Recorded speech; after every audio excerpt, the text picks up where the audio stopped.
Hey everybody, it's Mike. Welcome back to the stream. As you can see, we're going to play some more Disco Elysium today. Um, happy for all of you to join me. We're here a little earlier in the day today, but I think we'll get maybe a nice long stream in and maybe get a little bit more tonight if we're lucky. I was trying to remember exactly what happened on the last episode. I believe we really kind of investigated this fishing village area, and we found the church. Haven't gone in the church yet, but we talked to a lot of people outside the church. A girl. We talked about Contact Mike. I remember that. He's a very influential person. Overcome a lot of troubles in his life to become the world heavyweight boxing champion of the world, boxing legend. And then we kind of just did a lot of little discoveries. I don't remember any massive story beats that we picked up. We do need to go back and check out that tent that was near the girl on the ice, because I'm pretty sure they're making drugs. I'm fairly certain of that. So we're gonna try to bust them, like a cop does, and go from there. But I failed my logic checks to do that, so we're gonna have to up our logic so that we can unlock the next attempt, essentially, is what we're going to have to do here. So let me just kind of messing around with my camera a little bit. There we go. That looks a little better. Perfect. Okay. So yeah. So we're just going to dive right back in. We have a new house. That was a couple episodes ago. Unfortunately, Gart will not refund our money. So I guess maybe we'll go stay in the Whirling and Rags. I don't know. Maybe we'll stay in our house. That's 20 real gone, unfortunately. Yeah. So we have a couple things going on. Well, these I'm pretty sure right here in front of us. These are the cryptozoologists that I think her name is Lena, the lady in the wheelchair, wants us to kind of find her husband. Then we also have... Oh yes, we found that dead body on the boardwalk. We need to call into the library to see if we can figure out some more information about him. Get a cell to talk about her associates. Maybe we should open up later after you've helped him set up the nightclub. Egghead's puzzle. He just talks in like a riddle. Sync signs with Noid. Noid doesn't want to talk to you. The signs are not in sync. Guess you need to help him with his friends. Friends out somehow prove that you're one of the crew. I don't know. That guy seems a little odd. Help the ravers start a nightclub. So all that kind of seems to be tied together. We did find his jacket, Idiot Doomspile's jacket, so we can go and take that back to him. Find the murder weapon. Oh yes, we still have not found the gun. One thing we can do, we got to go to the smoker on the balcony. We've got to meet back up at 2100 hours, so we're really close to that. That's going to come up pretty fast here. And also get Joyce's info on the lynching. There's something that she wants to tell you. You have to present her with your badge to hear it, or you can do her a favor. She could waive off the formality. Whatever the case, you need to know what it is she knows. So she told us about the drug running that we then used to kind of unravel the mystery of the extra person at the murder scene, that it was a woman and she was a truck driver. So we have all that information, but Kim seemed really hesitant to give her that information. So now I've got my badge, so we can go back. We don't have to give her that information. So we've got that right here. Report back to Joyce. We don't have to tell her though. I'm guessing. So we're not gonna tell her if we can avoid it. I'm really close to unlocking another. I'll go ahead and probably put that in logic and then go bust those kids for making drugs. And thought cabinet, we unlocked regular law official because I'm just a regular cop. So I guess I'm not exciting. And we added Fairweather T50 armor. We're trying to figure out its weaknesses. And there's two here that I really want to add. This Kingdom of Consciousness.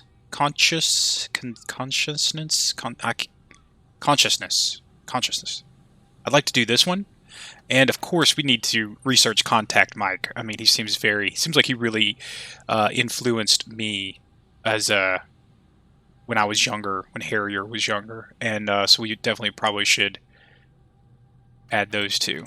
when we get the opportunity. So that's like our next 3 skill points already locked up. So yeah. Unless this, maybe it'll give us, if this, the Fairweather T50 gives us a logic point, maybe we'll not have to spend a logic point, so we'll see. Alright, so I think that's kind of a quick summary of everything that's happened. So let's go ahead and jump back in. This is... we think these are the cryptozoologists. Tiny cages, carefully constructed. Those soggy logs smell of ignition fluid, still they won't light up. It's almost impossible to get a fire going this near the ocean.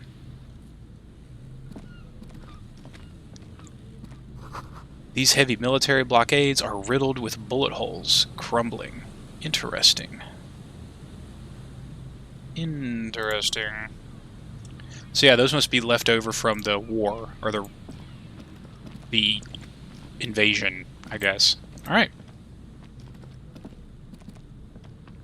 Here we go. Nice and easy. No way out, little guys. Not out of this jam. There's a cylinder on the ground in which the man is arranging some netting. It looks like some kind of trap. He notices you. Who's there? Oh, the police. Hello, officer. Hello. Composure. His self-conscious enthusiasm renders his movements ungainly. He looks like your understanding of a scientist. Is that the police? Why's the police here? Well, sounds like that was like recorded in a bottle or something. Don't worry, Gary. I'll handle it. Crypto-fascist? What does that mean? You must be Morel, the cryptozoologist. To what do I owe the pleasure? That's sarcasm. He takes no pleasure from your appearance. You don't seem too happy to see the RCM. Lena sent me. She's been really worried about you and is waiting for you to get back. You don't seem too happy. Oh no, it's all right. I'm just busy. What's this about? Glances at the cylinder behind you. Lena misses you. Of course. Thank you for passing along the message. That damned waterlock is broken, and we can't go all the way around the 881.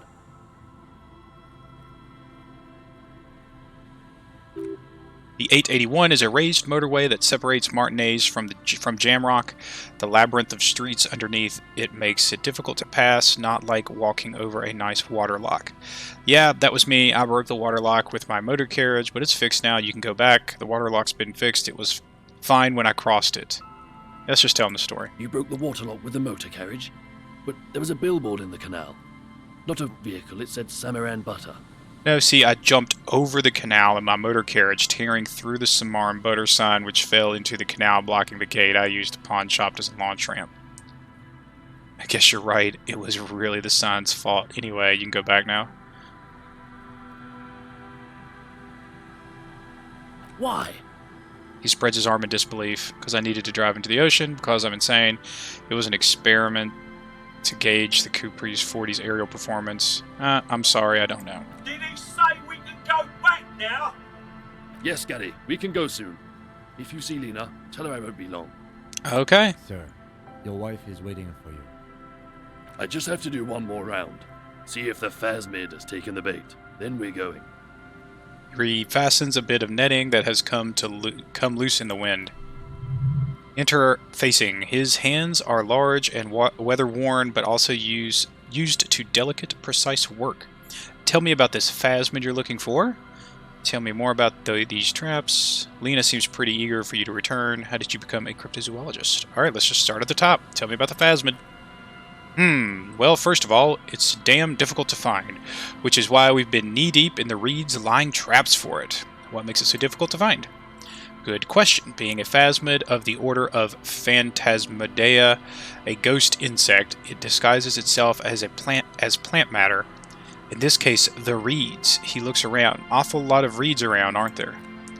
And I suspect it may also have developed other specialized techniques to protect itself from predators or scientists in our present case. What sorts of specialized techniques is the phasmid using to hide itself? It's my hypothesis that it has evolved certain electrochemical defenses that allow it to interfere with animal perception, impeding pattern recognition, confusing the visual cortex. but I cannot describe how these defenses work, much less how they evolved, without studying a live specimen. Conceptualization.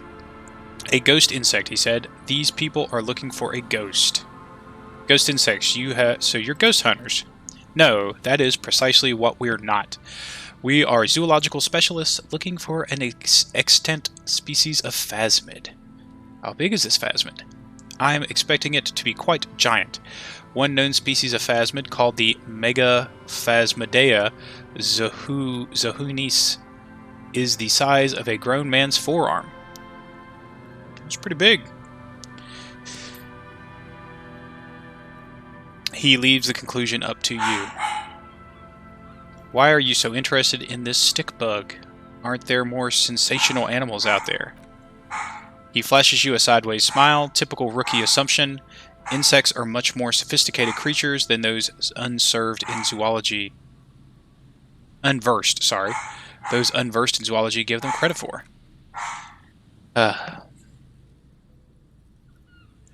Even simply catching a glimpse... It's like every time I talk. Come on, dude. Even simply catching a glimpse of the Insulindian phasmid would be the apex of any cryptozoologist's career, but to study it and its defenses, find out how it's stayed hidden so long, he shakes his head. Alright. That sounds cool. Very little. I'm sorry to say, no one's ever captured a specimen, so all of our information is based on first and third hand accounts, so that no one's ever found one. Not yet. He holds up an index finger. That's what makes it a cryptid. Kim says, the lieutenant interjects, just out of curiosity, if there's no proof of its existence, how do you know it's real? Morel, I know it's real, the cryptozoologist said brusquely, enough that even he seems taken aback by it. It's clear that his obsession with the phasmid is driven by something more than the pure pursuit of scientific advancement.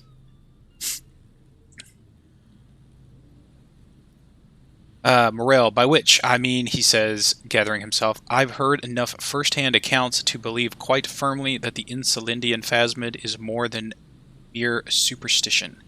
Lena says there's been a sighting of it here in Martinez. Yes, the most recent sighting was by a couple of teenagers along the coast here. That's what brought us to Martinez specifically. It's the first credible sighting in several decades, admittedly. Oh, hello, the Darkest Red. Thanks for joining the stream. Hope you have a good time. Hope everything's going well for you this Saturday.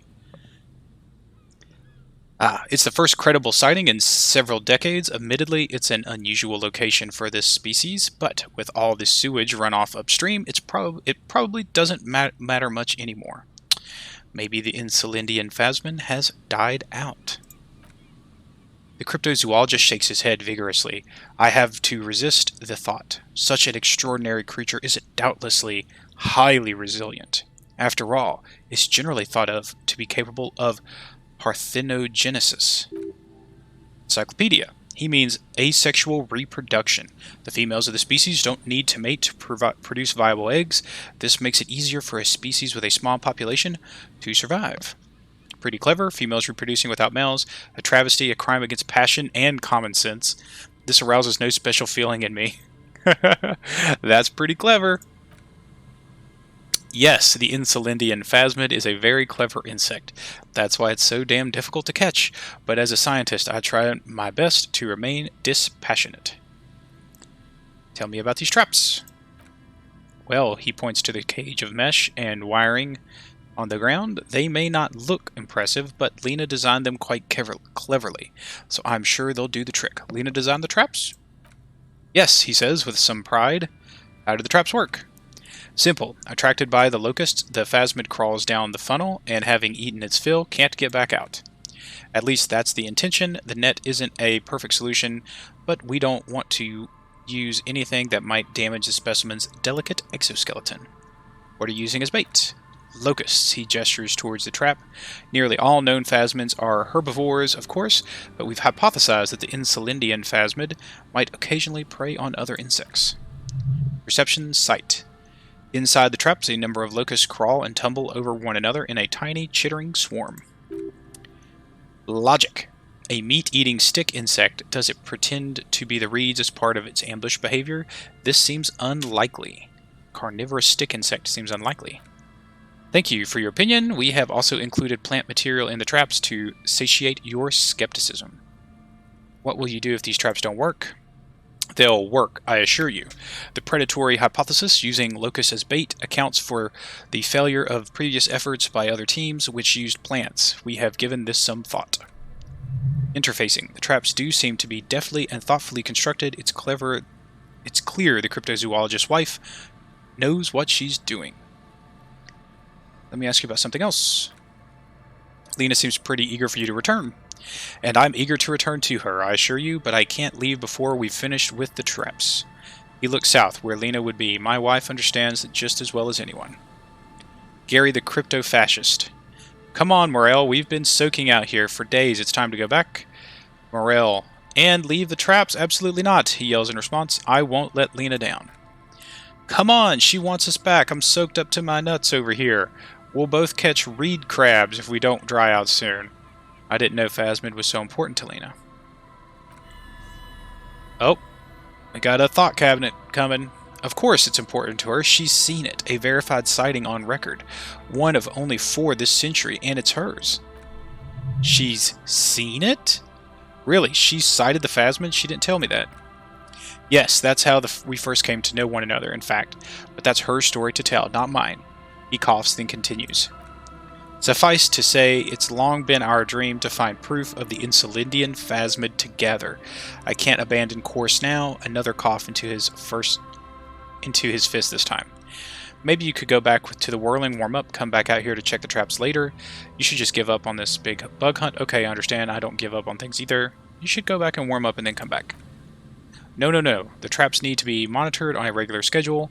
What would we do if the Phasmid were to starve while we were sipping tea at the hostel? He's dead set on this.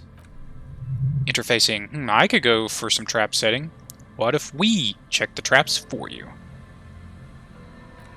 He looks at you with an obvious surprise. I didn't expect you to take such an interest in our work here, officer. Cryptozoology and detective work are very similar. Chaos is my method. I am its scion. That's funny. I'm all in with this cryptid shit. I'm hooked. Cryptozoology and detective work are very similar. Yes, indeed. Both require a great deal of research, attention to detail, and above all, persistence. Where are these traps? What do I do if there's a Phasmid in one of the traps? What if I encounter a Phasmid in the wild? Okay, where are the traps? There are 4 traps in total. One is to the south. One is to the south on this little peninsula by the boathouse there. He points south. It's very near. Another we set in Land's End to the northeast. It's behind a small sand dune there on your way to the old radio tower after the church. Third is set near the canal where you crossed by a concrete slab, a big thicket of reeds going up the slope, and among them, he gestures to the tarp in front of him. And among them, going up the blah blah blah. You should check at least one of those before returning to this one, since I just said it. This one's more of a technicality, but still better safe and stupid than sorry. That seems like a lot. Do we really have time for this extracurricular adventure? The pursuit of knowledge is its own justification. Is it? I like to think he's like, is it? He doesn't look too convinced, but the small shrug indicates why not. What do I do if there's a Phasmid in one of the traps? Bring it to me at once. Just make sure the trap is closed tight. He's not comfortable with the possibility that you'll claim the find, but he's lying about this even to himself. What if I encounter a Phasmid in the wild? That's highly unlikely, officer, but in the event you do, he takes out a small white spray can. I'll spray you with pheromone mixture I developed. It's made of musk and research chemicals. The pheromones should attract the insects to you, or at least prevent it from bolting at the sight of you. It's quite potent. Will last you about a week. Lay it on me. Thick. Present your armpit. I don't want this. Thank you very much. Oh, man, I really hope it doesn't stink, because I was going to ask that Fisher lady out on a date. This is going to end badly for me, isn't it? Alright, lay it on me. He douses you with the odd-smelling spray and then gives you a satisfied nod. This is the smell of dying reeds, of longing crumbling into the water. The lieutenant wrinkles his nose. I hope you're not buying this. He dispenses it without letting you touch the canister, so it would be precious. So it would be precious like holy water. It is precious. A single dose cost me 50 real to develop. Not that I expect you to understand. Self-financing one's own research. He looks at the lieutenant with disdain, then puts the spray back in his pocket. Alright, done that. I'm ready. Right, which means you two can pack up and go back to the whirling. Finally, someone's talking sense. Thank you for your help. Gary and I will start breaking down camp. If you have any other questions, now's the time to ask. We'll be gone once you get to it. If it's more cryptid-related business you want to discuss, you'll have time for that later too. What about this eager to leave friend Gary there? Talk to him too, perhaps. Alright, let's see here. How did you become a cryptozoologist? I've just always liked animals and puzzles. Searching for cryptids is a bit of both, so you're living your childhood dream out here. Why not just be a zoologist? Real animals are puzzling too. Have you ever discovered a cryptid? Okay, yeah. His eyes narrow. It's not child's play just because I have to traipse around the mud every so often. Oh, I didn't mean it like that, dude. I think it's pretty cool. Why not just be a zoologist? Real animals are puzzling too. Real? Boy, I'm just really like putting my foot in my mouth here. He scoffs at the concept. I know you think one is a respectable profession while the other is superstition. Everyone does. I don't. It's a profession just like any other. Honestly, being a cryptozoologist trumps most of the garbage I've seen people do. Cryptozoology does seem like a... I don't. It's a profession just like any other. Indeed, my methods do not differ from other scientists. I simply draw upon a wider variety of evidence, and I have more hope that something truly surprising might happen. And has anything truly surprising ever happened? I have yet to catch a cryptid, if that's what you're getting at, but I have come close. Interesting. Something for later. This close call. What kind of evidence do you use? Everything from forgotten regional lore to newspaper accounts like the one that brought us here to look for the phasmid. I keep a very open mind. He's interested in things that people believe that scientists don't. You think other scientists don't listen to ordinary people enough? Most establishment scientists only care about reputation and remuneration? I don't know. Not real research. And certainly not the truth. They are a cowardly lot, and both the field and basement archives can be dangerous places. Calm down, little guy. So you have never discovered a cryptid? No, very few cryptids are ever discovered. And not for a lack of trying. To stay hidden is a cryptid's primary quality. It's even in the name, cryptid. So how many cryptids have been found? Of the list of cryptids kept by the Cryptozoolocal... I wonder if that's supposed to be zoological. Anyway, Cryptozoolocal Society of Kameen, which is 4,082 items long, about 2,000 have been confirmed as hoaxes. 2 are categorized as confirmed discoveries. The rest are in differing stages of discovery, refutation, and data collection. Only 2 have proven to be real. Yes, the Chautauquan forest pygmy, who turned out to be an extinct species of primate, and a cave salamander from Yugograd, who is honestly quite unremarkable. It's in a zoo somewhere. We cryptozoologists are brutally honest with ourselves, more so even than the public. Most cryptids are hoaxes, or they are never found. That does not mean we should stop searching. 2 out of 4,000 is not even 1%. Not approvingly, then the Insulindian phasmid will be the 3rd. I don't even know what to say. Yeah. Bam, we're going to find it. Indeed. He does not smile, just looks at you in the eye. It's a forceful gaze. If our expedition is successful, every paper in the world will report on it, from Revachol to Dachanteau. It will be a zoological miracle. Shivers. The hair on your arm stands up. Electricity. Sounds like reeds hissing. Logic. He has clearly done his math on this. There is no surprising him or swaying his opinion. Alright, I think that's it. Boom. Let's talk about specific cryptids. He eyes you skeptically. Alright, what cryptids precisely? I usually discuss these things with specialists, so I don't know what rhetoric we would have to discuss. He wants to say, but decides against it since you have offered to help. Which cryptid did you almost catch? You said before that you almost caught one. A willow person. It's a long story, one non-specialist would find rather dull. Willow people? Not at all. What are willow people? They're not people, really. Some argue that they are not even animals, as they seem to have evolved directly from trees. He says it in a self-explanatory, everyday manner. They are very thin, almost flat in fact, and can camouflage themselves easily, wrapping themselves around trees and blending in with the tree bark. In that way, they're not too dissimilar from phasmid we are looking for here. Wait, so I may have seen these willow people without knowing it. You probably have. How did you almost catch a willow person? Gary and I painted an entire grove's worth of trees in slow-drying paint. It was a bright lavender color. I was hoping one of the willow people would get paint on it and then not be able to camouflage itself.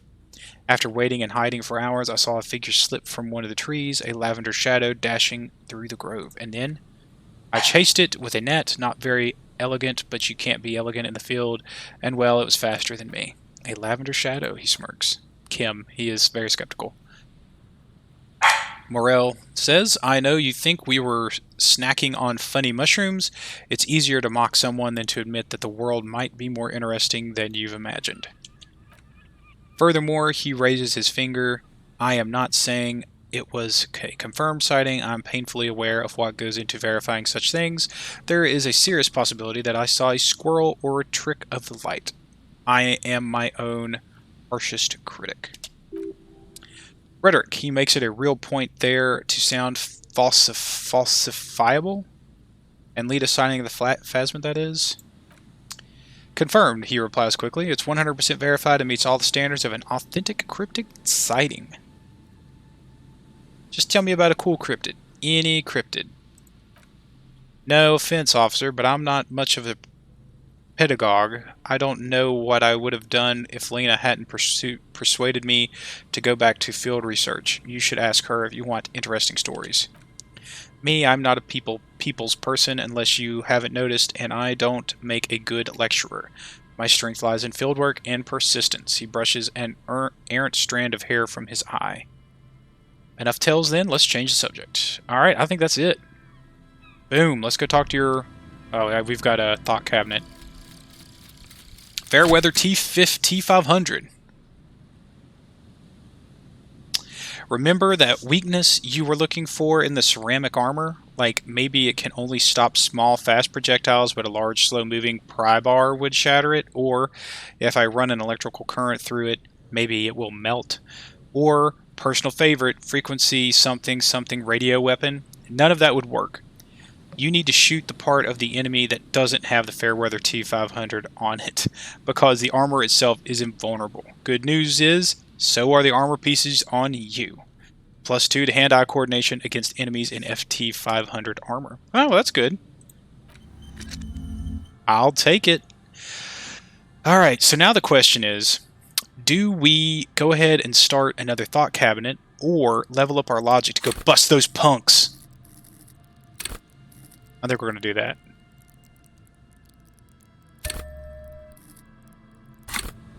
So that should have unlocked that white check.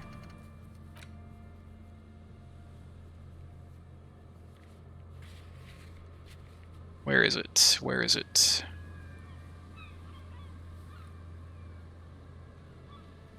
No, I don't see it.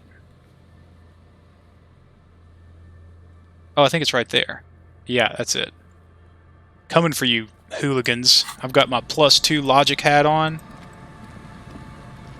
Dang, I need to talk to this guy, but I also need to go back over there, and it's almost... Well, I've still got a little bit of time. It's 1917. Hello, I'm Gary. Very generous of you to help us out. Officer. Yellow man. I mean, Whoa! That is not cool, bro. Lieutenant raises his eyebrows slightly and takes out his notebook. Yeah, man. Not cool. Yellow man. Interesting. This is something to ask him about after a little probing I'm just first. waiting for my friend Morel to finish up with his insect traps so we can return to civilization. Not a lover of the great I outdoors? like nature, just not this bloody coast. It's mostly drunks and degenerates that come here. Degenerates. This man respects authority too much to see the truth inscribed upon thine own visage. Pretend thou art a paragon of virtue. I am neither. What do you think about Morel? That's darkest red. I think he seems okay. He seems like he seems like a cryptozoologist, and he seems to really like Lena. And so, I'm hoping that we can find his phasmid for him. He seems okay. I mean, he doesn't seem crazy.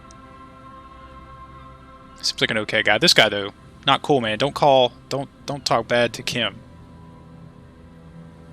Okay, blah, blah, blah. I am neither of those things. I can assure you I'm a by-the-books, clean as a whistle officer of the law. I'm not even tempted to touch intoxicants. Drunks and degenerates, that's my crew. Sadly, I think I might be a drunk or degenerate. Maybe even both. Nobody's perfect. I'm sure you've been tempted to drink. Oh, I've been tempted, but someone has to stay strong for Revachol. I thought it was Revachol.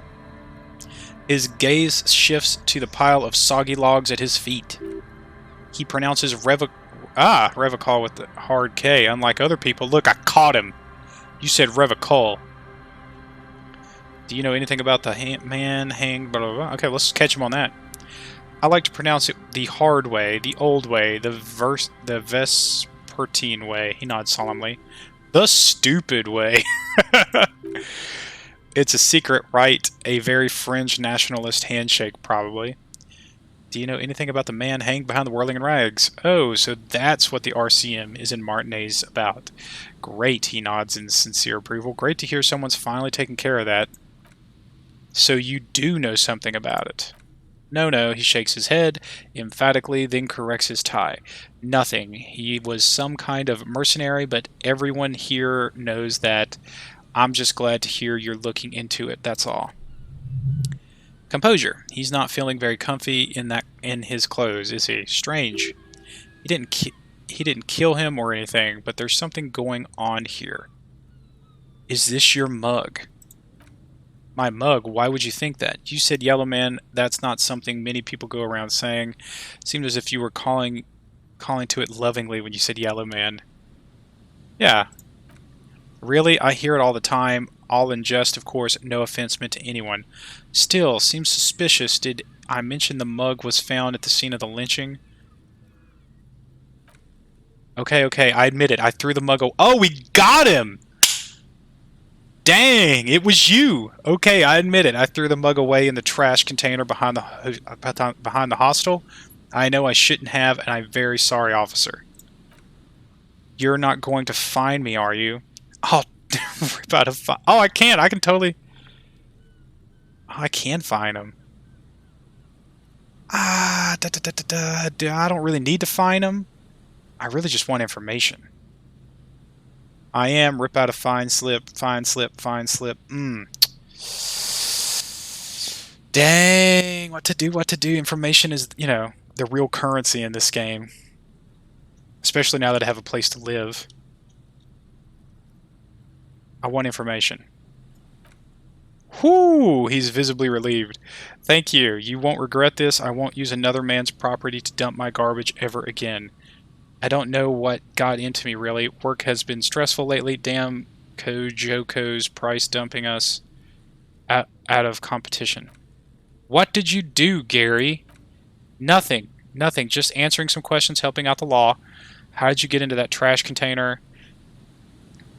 Gary, did you put the clothes of the murder victim, the man who was hanged behind the whirling rags, how did you get into the trash container? I need to ask both of these questions. How did you get into the trash container? I know a guy who works with trash collection services, CS Municipal. He gave me a master key for the trash container of Martinez. Why would you need to get into everyone's trash? So I can use the Whirling's trash compactor to store my own stuff, he says, bowing shamefully like a fallen knight. Garbage disposal is expensive as hell. The damn I means run it like a mob. I'm sorry, okay? I thought I could cut costs. I shouldn't have. I shouldn't have disgraced myself. Disgraced, the lieutenant raises his eyebrows and looks up.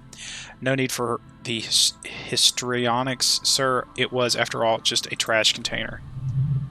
Reaction speed. He studied his reaction. He studies his reaction. Gary doesn't answer.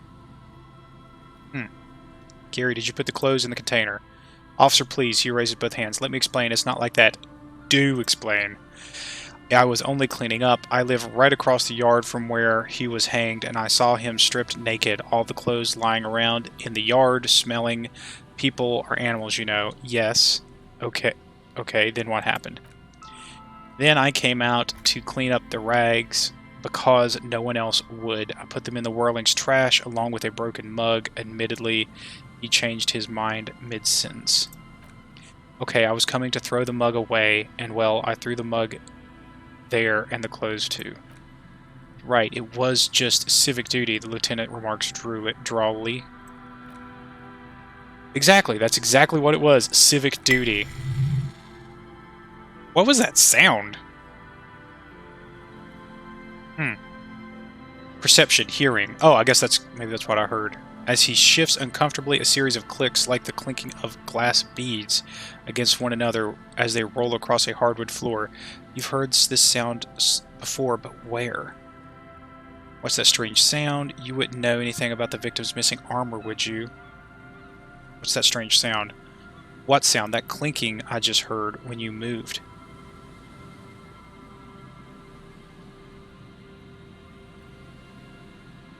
Oh, don't mess with me. I think you know what I'm talking about. That clinking when you moved. Really? He fans his arms out slowly. This time, motions are soundless.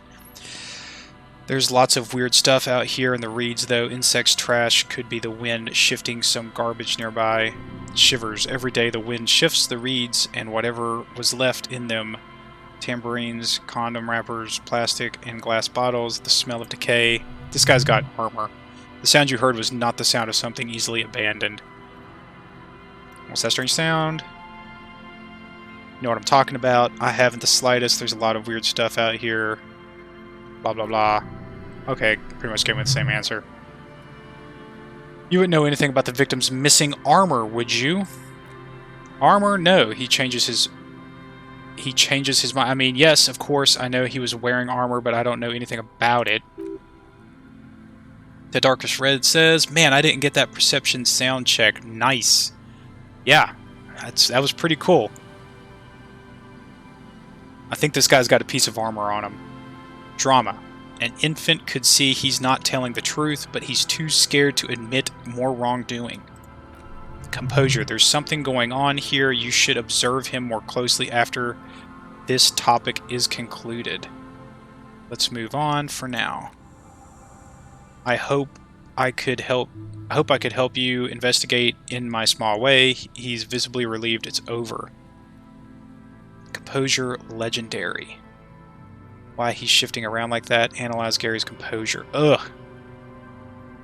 It's a white check. I'm gonna have to see if I've got clothes on to up my composure. Are you a cryptozoologist too? No, I help Morel with research sometimes, and I've learned some things along the way, but I don't usually go in for picnics like this on my own. After all this time with Morel, he must have an opinion on cryptids. This could lead to a good one. I'm into cryptids. Do you have a favorite? Fascinating. Let's talk about... Oh, sure. I'm into cryptids. Oh, yes. The burning rhino. Morel doubts he's real, but I don't much care, because I won't be the one looking for him out in the Safre Sarai. What's a burning rhino? A rhinoceros that looks ordinary during the day, but burns brightly by night. Well, at least the males do. That sounds pretty cool. How do they burn? They have special ducts just above their shoulder blades that secrete a combustible fluid. When the rhino is just beginning to light itself, it looks as though it has wings of fire. But how is this combustible fluid lit? How does the lighting of the fluid actually work? The rhino starts running very fast to build heat, then stops, raises its head, and sparks fly from its neck, setting its back ablaze. Seems unlikely. I can buy into that. A flaming rhino. I want to be just like that rhino, running through the night with guns blazing. I can buy into that, a flaming rhino. Sounds cool. Revachol used to be a flaming rhino once, a long time ago, he says, and then pauses thoughtfully. Why only the males? The flames are not just for decoration, they are an integral part of the beast's mating behavior. How so? During the burning rhino's mating season, herds of male rhinos all aflame encircle herds of female rhinos, forming a fiery ring as they begin to copulate loudly. Local peasants call it the passion ring. They fear the rhinos, as perhaps they should anyway. You were surprised to see my colleague, Kitsugaragi? Not many Seolites here, or anywhere other than Seoul. I mean, no offense truly. Do you have a problem with Seolites? No, no problem at all. He flashes an impenetrable smile at the lieutenant. Sounds like some conspiracy topic. You might be able to discuss it with him when the lieutenant isn't here, if you can remember it. Return without the lieutenant for this. Your balance organ thinks it's a waste of time. Okay. Alright, well, I'll have to remember that. Alright, well, let's see if I've got any clothes here to up my... Was it composure? Always a pleasure. I mean, Yes. officers. Let's check. What do I got on? Perception, interfacing, drama, logic. Anything that's minus composure? Clothes. Looking for composure.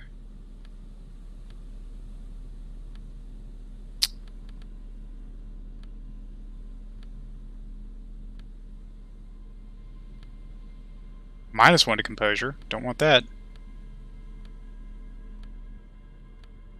+1 to composure. So I can get a +1 if I put these boots on. Alright, let's see what it's at now. Always a... I mean, officers. We're at an even.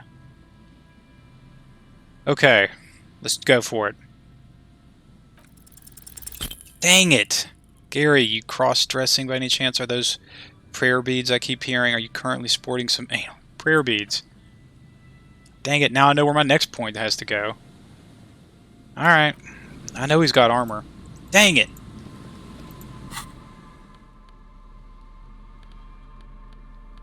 Alright. Do I need to... I think I need to... Let's go and check one of these traps. He said it was down here by the boathouse. I don't see... Yep, there it is.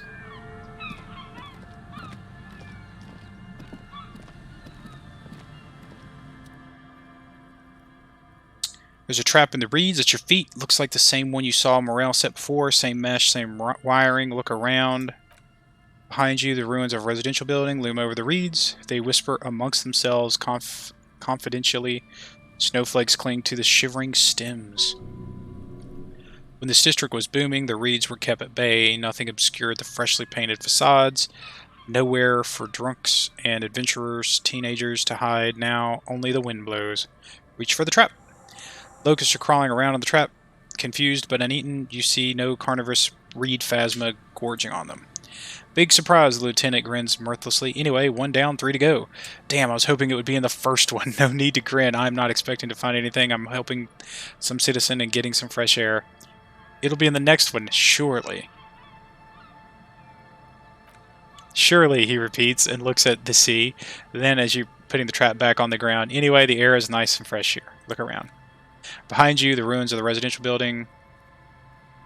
Looms over the reeds, they whisper, blah, blah, blah. Yeah, I already did that. Nope. Oh, whoops. I didn't mean to click it twice. Onward! 1 down, 2 to go. We're gonna go bust these kids, too. I think I've got like +3 logic now. +4 when you count the point I put in it. I'm trying to remember where the other one was. There was one like behind the church. There was one near a radio tower. That maybe is over here. Maybe it's this way. Haven't been in there yet. That's probably the only place I haven't been.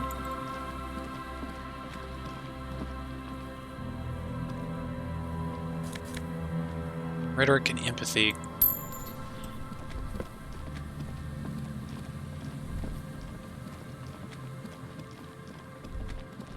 So that guy, I wonder if that up... Did I just end a quest about, like, trying to figure out who put the clothes in the trash? There it is.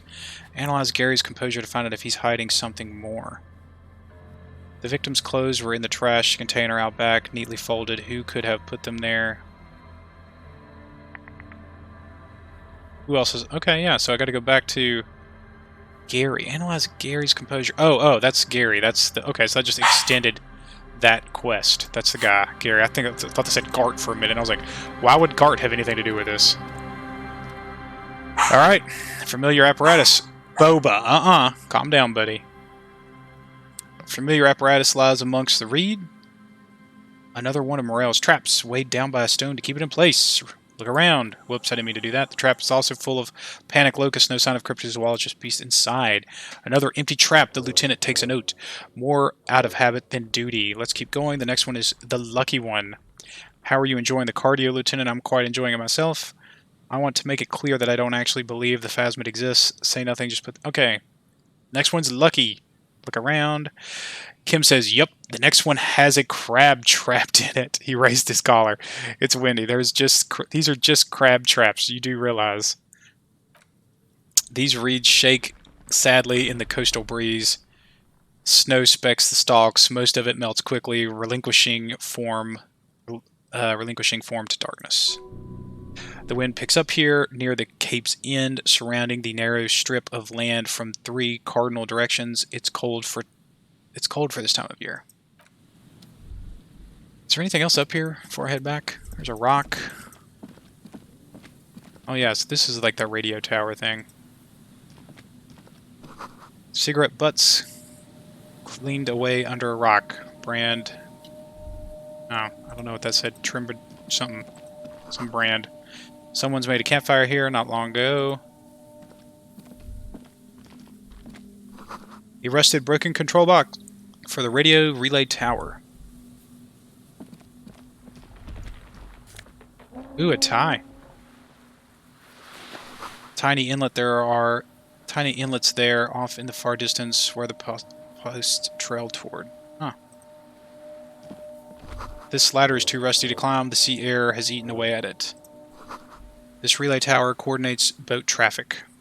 Barely.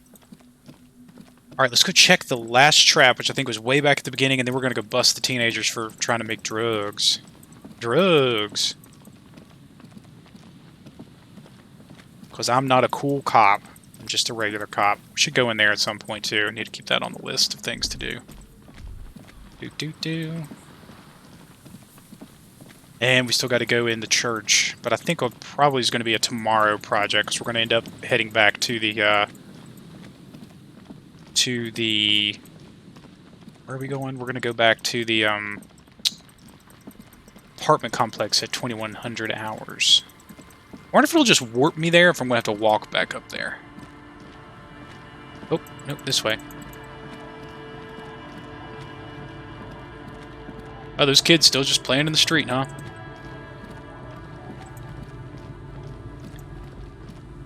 Is it just me? I feel like it's getting darker. I wonder if that's because it's getting late at night. Alright, so it's somewhere around here, right? Oh, there it is.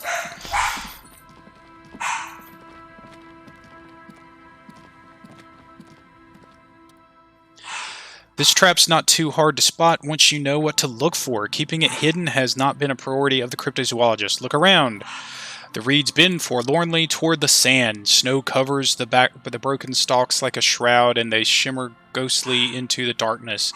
In the east, the city's center hums to you. Shivers, the constant distant song, louder on this part of the coast, nearer somehow. And there's that cold again, always the cold. Reach for the trap. Nothing but locusts in this trap as well. Definitely no cryptozoological monstrosity. Empty as all of them, Kim says. One more of these and we're done. His face is red from the cold sea air. He crouches to catch his breath. Bummer it wasn't in there. I must stress that I did not expect. Okay, we're just gonna say bummer. Kim says, he breathes out. Glad we haven't found some poor cat trapped in one of these. Alright, I'm gonna take a really short break. We're gonna come back. We're gonna go talk to the kids about the drugs, and then we might check that last trap, and then we'll be probably back off to the apartments. So I'll be right back.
Alright, back.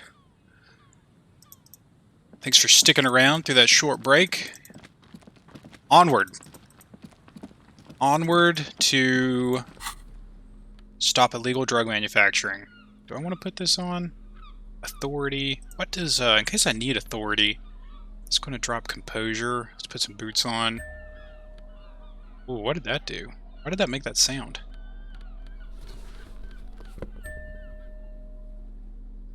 Anybody know why that makes that sound? Does that, like, unlock checks? Did that unlock that composure check? No, because it dropped my composure, right? Did it unlock an authority check?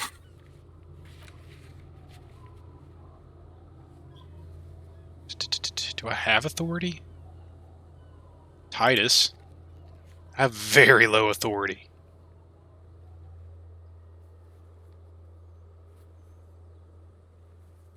I don't have good suggestion either. I'm not going to be able to make her go out on a date with me. Perception, sight, cafeteria window, electrochemistry. All these are like things I don't ever level up. Need to level that up. I've got so many things. I've got to put one in. Got to put one in composure, which is there. Gotta put 1 in this. I need like 5 more. I need like 5 more levels to get everything leveled I want to. Alright, let's go.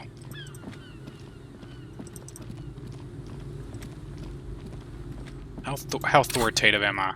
I've got 2. Am I getting a negative to something? Composure. Authority. It's a +1. Fill up. Oh, the auditor. This thing. Yeah, I need that for logic though right now. So we'll just take it.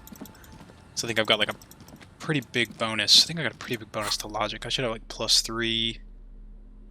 Yeah, +3 plus the 1 I put in it to unlock the check. These guys are going to get busted. It's going to take like a complete, just like a 1 roll, double 1s to fail. I think it's over here. Yeah, it's over here. I didn't push down that bridge thing yet. Maybe I should? I don't know. I just feel like that would be bad. And what do I have to do to get her to open up? You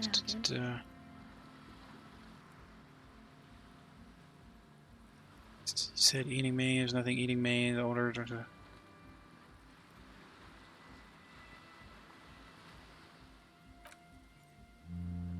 Associates, oh yeah.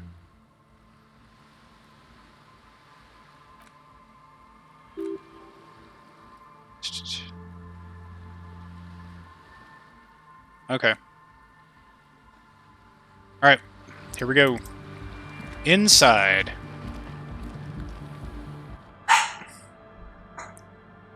Come on, Boba, chill out. Here we go. Hi again. So, how things 92% chance to pass. I know Noid has a sounds with deal with Egghead. He's a quiet man, mostly communicates through music and by being a master of his ceremonies.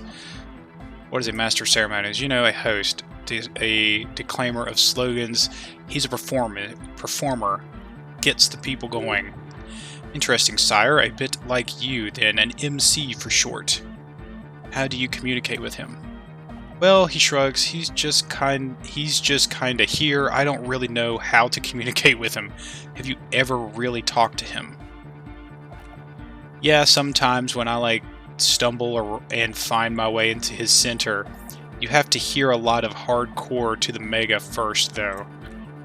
The man smiles mysteriously, choosing to let the beat speak for itself.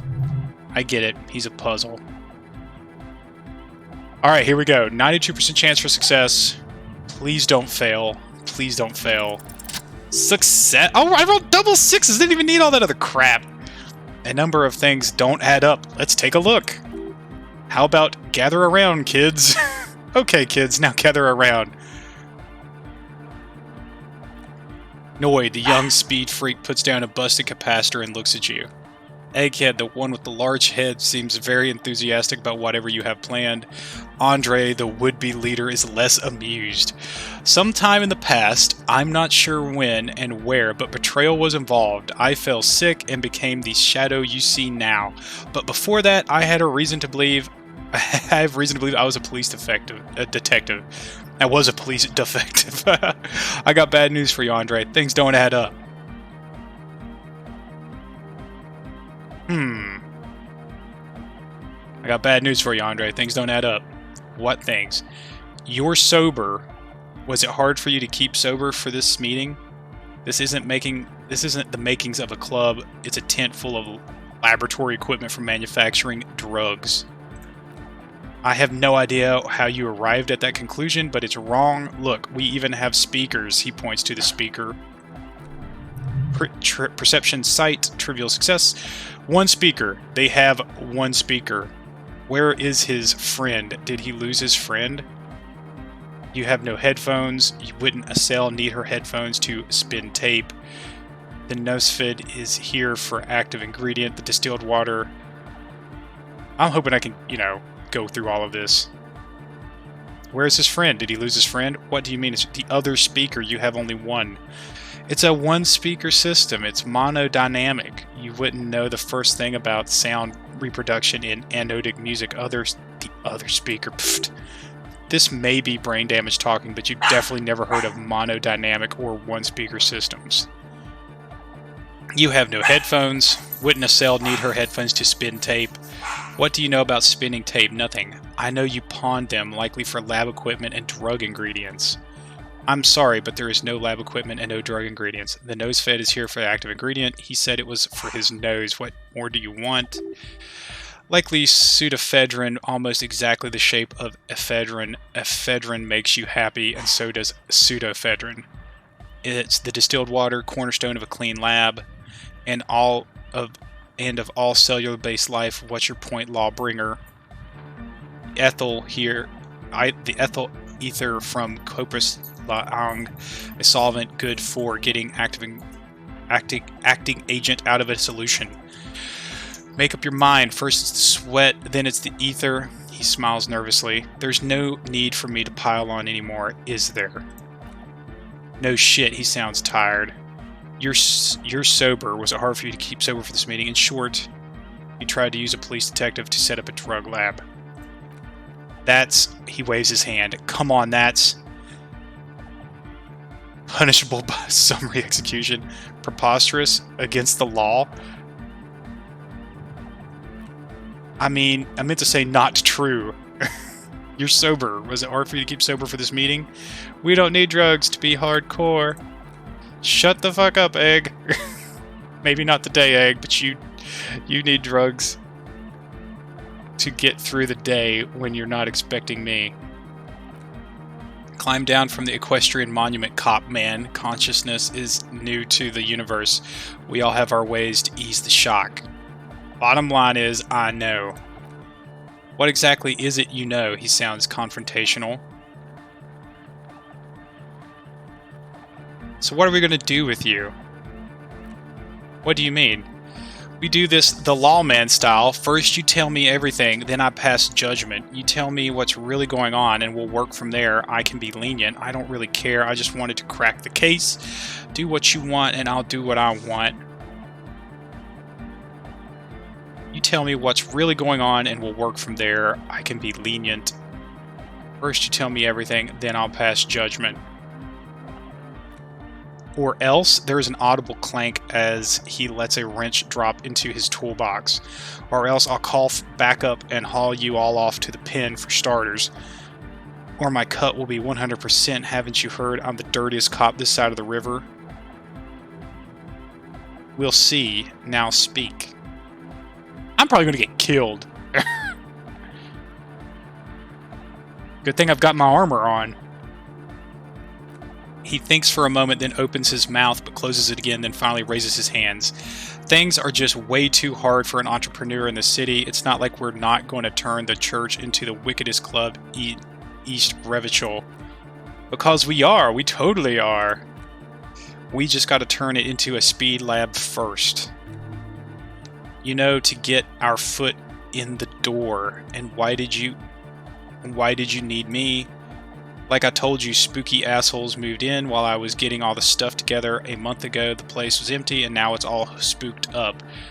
They're not really spooky, are they? No, man, they're spooky alright. It's just that they would also probably call the police if we started cooking speed in there. But the sign was way off, too. I couldn't feel the love at all. Whatever you think is right, sir, but please, we were only trying to make a living. Authority. This is it. Judgment time. Give me your cash, ask for a bribe, pack up and report to Precinct 41. Get lost. I don't want to see you again. Let's do this clean. With no speed lab, just a club for anodic music. It wouldn't work without the lab. Do what you have to do to keep the club alive. I have to look into the spooker situation before I can decide what to do with you. Ah, that's fair. Let's decide later. Okay.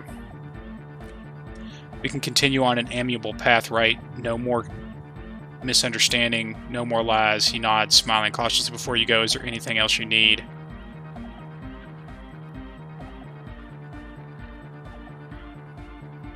Okay. As always, we'll be right here waiting patiently. So can I just, like, at any time, just pass judgment? Hi again. So, Nah, I guess I need to go how and things going? look at the church first. Oh, well, that seems fair. I don't have a lot of authority, though, so hopefully it doesn't take, like, a roll to make that work. Okay, so now what happens if we go talk to her? Hello again. Your associates tried to use me to set up a drug lab. I'm guessing you knew this of this plan. I did, and I'm sorry. She doesn't appear surprised for what it's worth, which isn't much. This is why I didn't go into the tent. The lieutenant looks at the ocean, squinting his eyes. Typical delinquency. You don't get to choose your posse. They choose you. Mine are idiots, but they're mine. I tried to talk Andre out of it. I even tried not to lie to you. Indeed, she merely tried to admit the truth instead. Instead, you opted to admit the truth. Should have tried harder. Misleading a cop is no joke. I don't care. I'm loco. Instead, you opted to admit the truth. It's the same thing. I know, but I knew you'd see through their plan too. I'm not an idiot. I should have been able to control them. I will in the future, I promise. May I ask, what did you tell them? I'm going to decide after I've looked into the church situation. Oh, right, that's wise. She nods. Take your time. Alright. Actually, that's it for now. Alright, let's go check that last trap. We've got 51 minutes of time left before we have to get back to the apartments. One trap to go. How close are we to leveling up? Pretty close. Okay, so we level up, and then we can get a composure point. Maybe we should go buy some composure clothes. I bet we can go level up by giving Idiot Doom Spiral his jacket back. But that would be 20 experience. I should probably get rid of the trash bag. Is it doing anything for me? I don't see anything out here. I don't know if is there anything else. I can't hold anything else that's really useful. Inland Empire. Yeah, that doesn't help. Start going and buying stuff now that I actually have some money.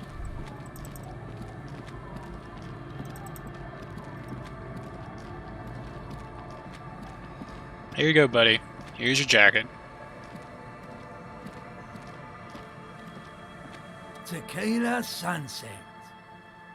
Found your jacket. Ah, tequila. I knew you'd come through. That's great, man.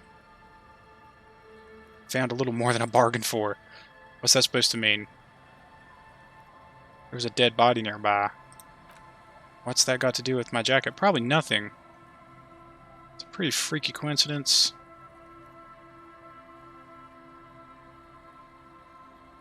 That's true. There were a lot of beer bottles there. What do I care about some local stiff? You're going to give me my jacket? Fine, take the stupid thing. Let me see. What's this? This isn't my jacket. My jacket was beautiful. This is filthy. What am I supposed to do with this? Look, I stumbled upon another dead body. I don't care about the jacket. What did you expect? You left it outside for a week. I'm not taking a disgusting pile of hobo rags. I may be in an irrecoverably decaying orbit, but I've still got standards. He hands it to you. Either bring it back the way it was before, or find a dumpster to burn it in. The lieutenant inspects the jacket.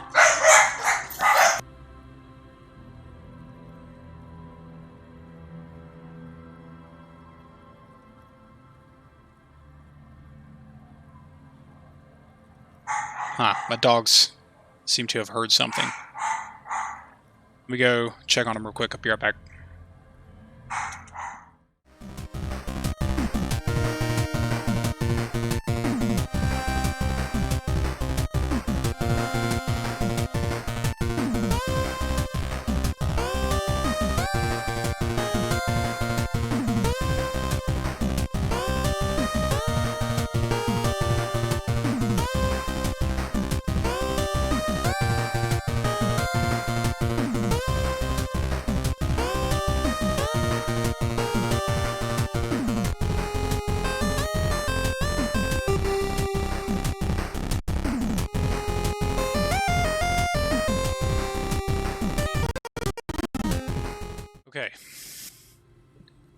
Back again.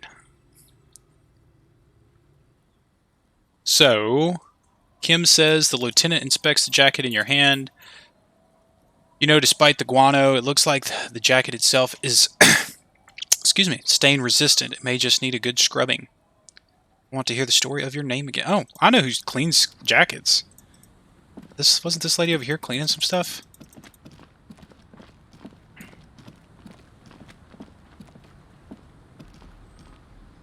I found a jacket I was looking for, but it's filthy. Could you please wash it for me? I can wash it for you, she says after looking the jacket over, but it's going to take about a half an hour. Think you can stay put that long? Yeah. Could use a breather. Another track and field day, Lieutenant says. Yeah, I'll wait. Well, hand it over and I'll see what I can do. Must say, I'm proud of this one, she nods, handing the jacket back to you. It's pretty nice underneath all that filth. I hope you take better care of it than its last owner. Goodbye, I'm off. Let's just see what we got. Da-da-da. Pain threshold, half-light drama. Should we keep it or should we give it back? Idiot Doomsprowl stole a school jacket at one point, then lost it again. We washed the jacket, so now we can give it back to him if we want. It's +1 pain threshold, +1 half-light, -1 drama. Those aren't really good. Those aren't really good rolls for me anyway.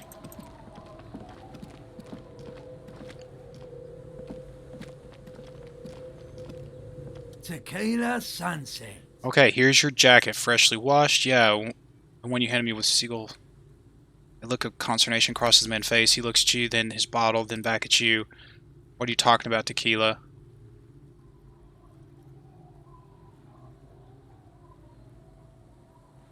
What are you talking about? So you're saying this isn't your jacket? Fawn? That's medium concept stuff. Not my style at all. I can't believe I'm saying this, but maybe you should lay off the booze.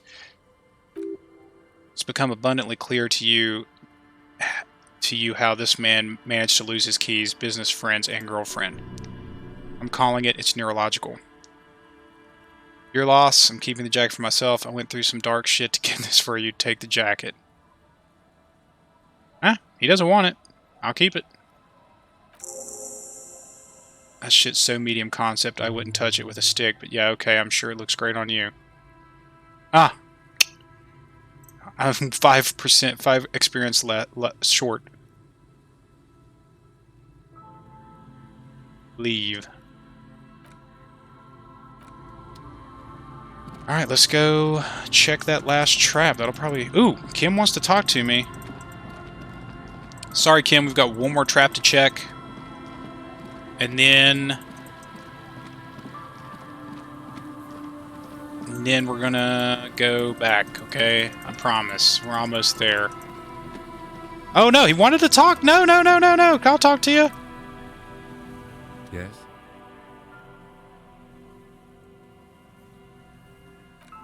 Okay, let's talk about it. You stole the boots. He looks at the gleaming technological footwear you're sporting. Congratulations, that must have taken enormous concerted effort, considerable ingenuity, and timing. Now I'm just going to report you, and you're going to jail. Lies! Lie to get out of it. You are? Please don't. These are not the same boots. I like them. You're joking. Am I? He arches his brow. Anyway, did you want something related to police work? Aw, man. I didn't know that you would not talk. I thought you'd just save it and we'd talk about it eventually. Oh, they gone. Look around. The reeds hiss and shake in the darkness that has settled over the abandoned camp. It's good the cryptozoologist left. This isn't a very cozy place to stay night after night. Shivers. The later it gets, the colder remnants of the camp can still be seen in the sand, and the fire that's gone out, you feel strange somehow. Reach for the trap. The trap feels light and silent as you pick it up. Something is different here. Look closer. No locusts. No phasmid either, but still. It's empty. Morale didn't. No. Don't. No. Look closer. The lieutenant studies a trap with you. Well, the bait worked on something. This doesn't mean it was a reed monster, though, unless you see one in there. I just see an empty trap. Perception sight. The netting is a little untidy, messier than the others, like someone or something picked up the trap, shook it before dropping it back down to the ground. Actually, I don't get the feeling that someone or something may have... I do get the feeling that someone or something has messed with the trap, but what if it was the phasmid? What if it ate them and got out? Yeah, it probably wasn't the phasmid, but still, Morel needs to know. You're right, but they still need to know. You're right, the crypto research has been stupid. I get the feeling that someone or something... He purses his lips. Perhaps our cryptozoologists have competition in the form of an actual entomologist, or someone else is sabotaging them. I could present more theories, but then I would be taking this on as a case, which I'm not. What if it was the phasmid? What if it ate them and got out? Yeah, probably wasn't the phasmid, but still, Morel needs to know. You're right, but they still need to know. What if it was the phasmid? Right. It does not look like he thinks you're right. Anyway, that's for the cryptozoologist to figure out now, he adds for clarity. We are not cryptozoologists, we're cops.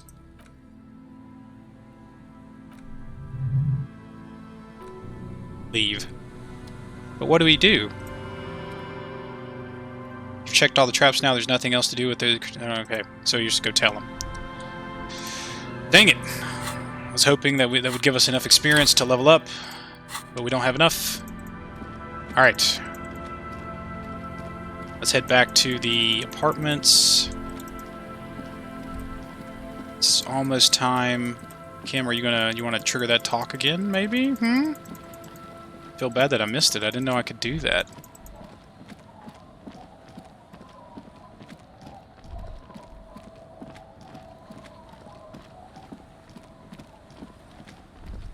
Oh, I didn't know there's a bucket there. What's in the bucket?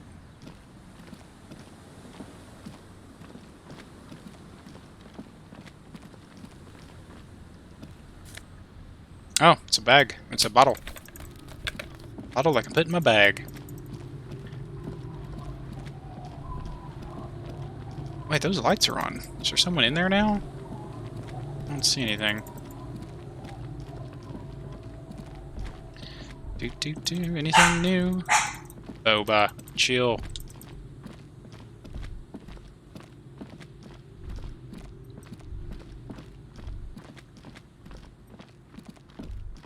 Nothing. I don't see anything else. I was really hoping to find some headphones for Estelle so she could do her music. But I haven't been able to find any. I don't know where there is any. I feel like there has to be. This seems like something we should be able to do.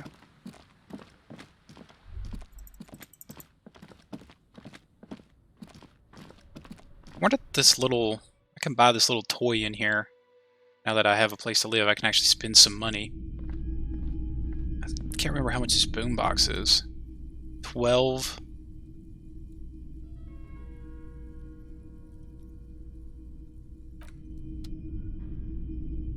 How much was this? That's only 50 cents. Sure.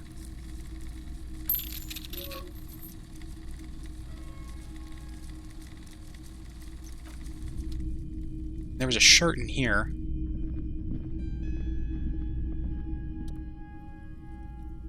Physical instrument, shivers. That's 2.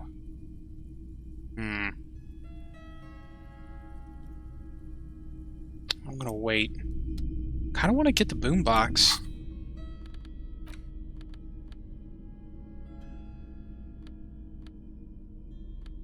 Oh, it's just an item? Can't carry it? You know what's something I haven't been able to do yet, and I'm really curious about, is I have yet to been able to ask anyone about these tattoos. Like, it's never come up. I don't quite understand. I don't get the prompts or anything to really ask them about that. Let's get the boombox. Let's just go ahead and buy it.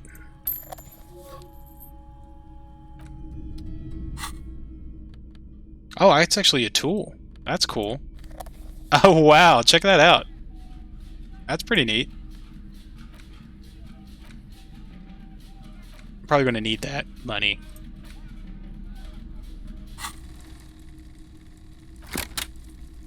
Press the large button marked commence here and the tape starts spinning. There's a small delay. Press your ear against the speaker. Keep the reporter real and harmless.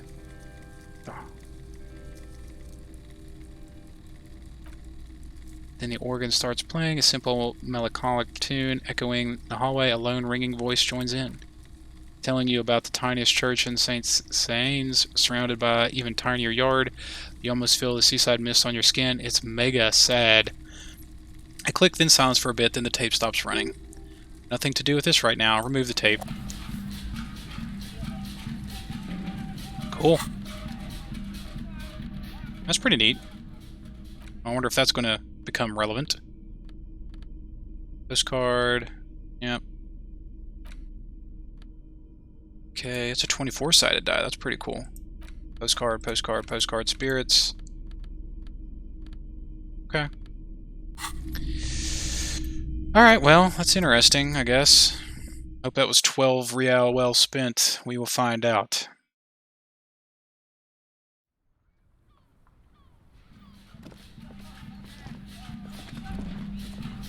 I guess I can start buying stuff now. It's nice. I wonder if any of these guys know the, I wonder if any of these guys... I feel like I've talked to them already, and I didn't get anything about the... Oh, I have really outdone myself. This is divine. Yes, that's what you need, Gaston. More padding on that fat ass of yours. René. It's the little... Oh, hello, officer. Mention How Jan. might I be of assistance on this fine day? Oh, sweet Janie. She gets a dreamy look in his eyes. She was the finest woman in all of Revachol, maybe the entire world.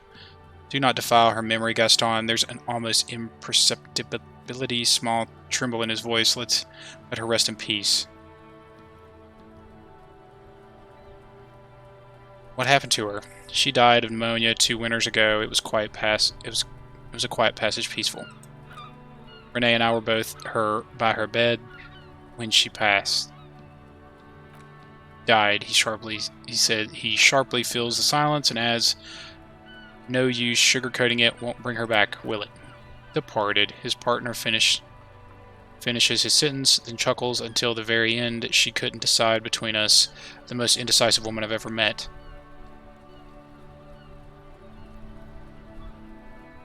So you both knew her? We knew her, alright. His friendly face lights up. Lived on the same street our entire lives, just 2 houses apart. The 3 of us have been best friends since we were 4. Oh, that's cool. She was Renee's first girl back when the prick was 16. He looks at the carabiner almost gently. They were courting till he decided he'd rather die for some greater ideal than just be happy. And then you stole her from me. He jerks forward, but then grabs his chest and stops. Easy, fellas. No need to get ugly. Don't intervene. Sorry, but I really wanted to ask you. Blah, blah, blah.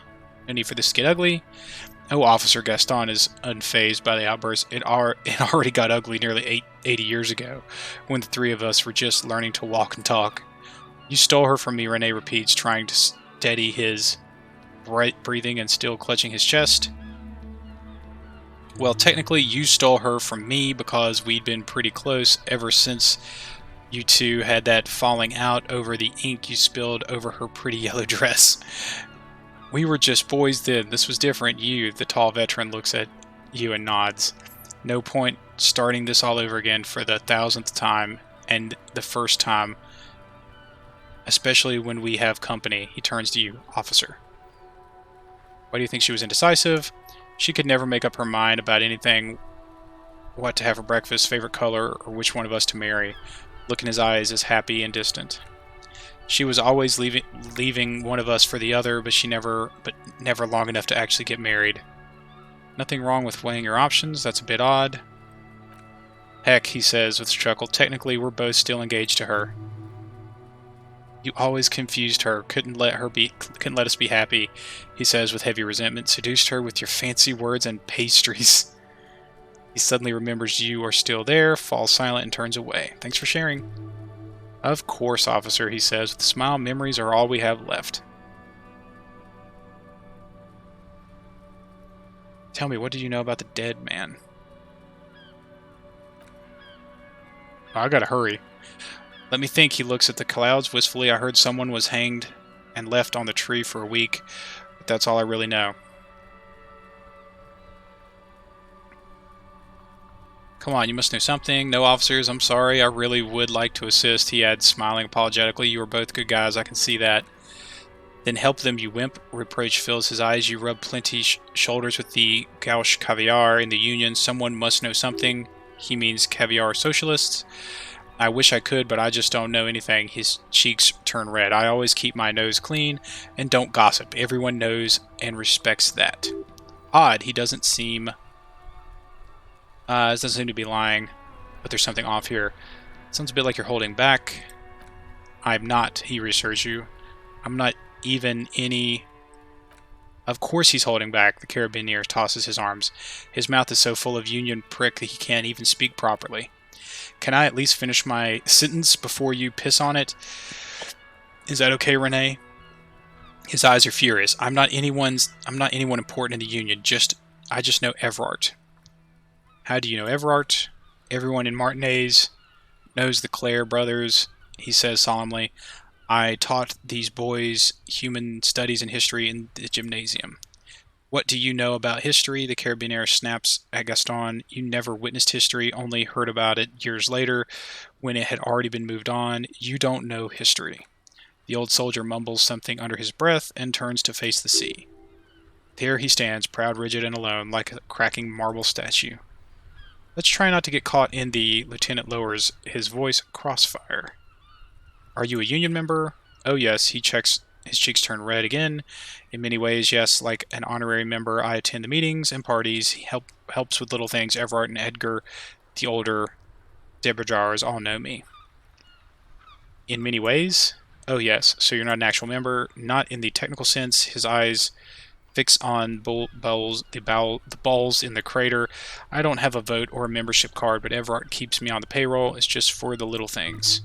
So that's what it was before, him hiding something. He tries to make it look like he's a big deal with the Union, and now the illusion is disintegrating before your and Renee's eyes.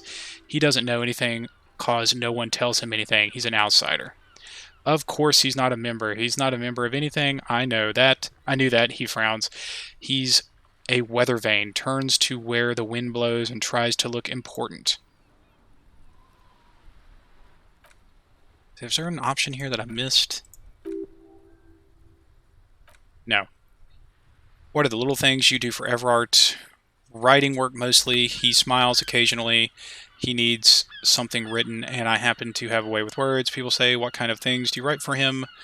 Oh, nothing official, I assure you, just essays for the newspaper about Martinez and how things are and how they could be. Everard and I have these long talks where he tells his little penman exactly what to say. It's commie propaganda, plain and simple. You should be ashamed of yourself. That's why Gaston isn't a Union member. Everard needs a neutral party to speak his ideas. Are you a caviar socialist?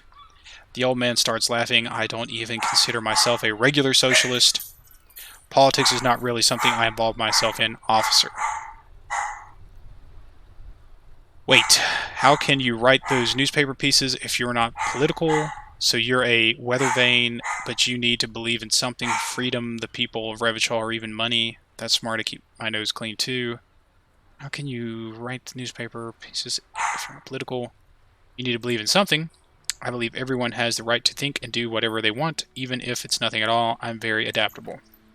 On Dieu, the carabiner closes his eyes like he's never going to open them again. Thanks, that's all for now. No, thank you, he nods, smiling wide. For being consummate professionals, you'll have this case wrapped up in no time. Delicious, points to the sandwich. I don't want to bite. I'm sorry, officer, but I really don't share food, he says, and quickly adds, nothing personal, just principle. The only one you have. The sandwich looks like a culinary wonder, well made and abundant in components. The authors sure knew their craft. In addition, the obvious slice of ham, a fat one. You notice a brim of But tomato peeking out from below is that mayonnaise. Okay, I'm not that hungry anyway.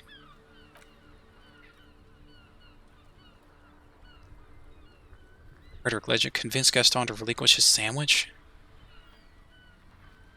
I really don't. I mean...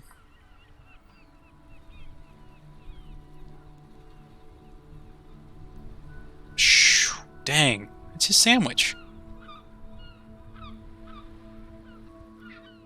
Sure, let's try. Failed. Man has principles. I'm already tripping knee-deep in politics, baby. What is political? I'm not sure about this. Too late, Daddy's already fighting the bad fight. Make it stick. City's going to shit. Sooner or later, some foreign anarchist is going to steal your sandwich. Your blood sandwich when it's a tool for the oppressors. Those options seem awfully fascist or communist. What is if I don't want to say them? Say one of these fascist or communist things. Whoa, easy there, Goldmouth. He doesn't have to say anything. Re-engage cop mode and bail out if you like. Back to police mode. Silence, smile and nod. I have some questions, Gaston. That's funny. Bye for now. Does no one have any idea about this picture? Officer! God damn it. Pull yourself together, René. What do you want? Alright, I'll come back to you. There was a thought bubble here. Spirited chirps and clicks, the swallows fill the air. Alright, let's head back to the apartment complex. Do do do do do do do do do do do. Da da da da do do do do do do. Have I unlocked this again yet? I don't think I have.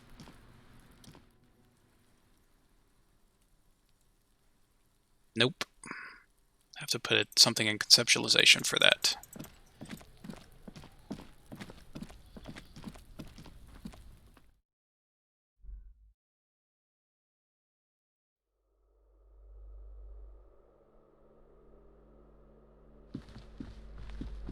Wait. I already came in here. Oh, the balcony. That's what it is. I wonder if that... Is that girl... Oh, that's her room, I'm pretty sure. Let's go here. Let's go to the balcony.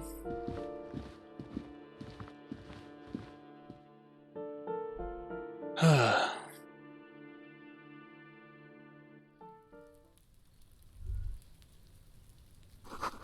maroon glow of light. Pollution rises from the east. You hear distant traffic. Night is falling on the city. Alright, let's see what happens here. Should I take off my boots? What do they do? Got 1 skill point. Man, I need so many more skill points to do everything. Clothes. My boots are +2 authority, -1 composure, +1 composure, -1 savoir-faire, +1 perception. Let's put those on. What does my jacket do? Spirit of course, visual calculus, drama, conceptualization. Alright, let's go. Hey man, we back. I should save it, unless in case something bad happens and I die in a conversation.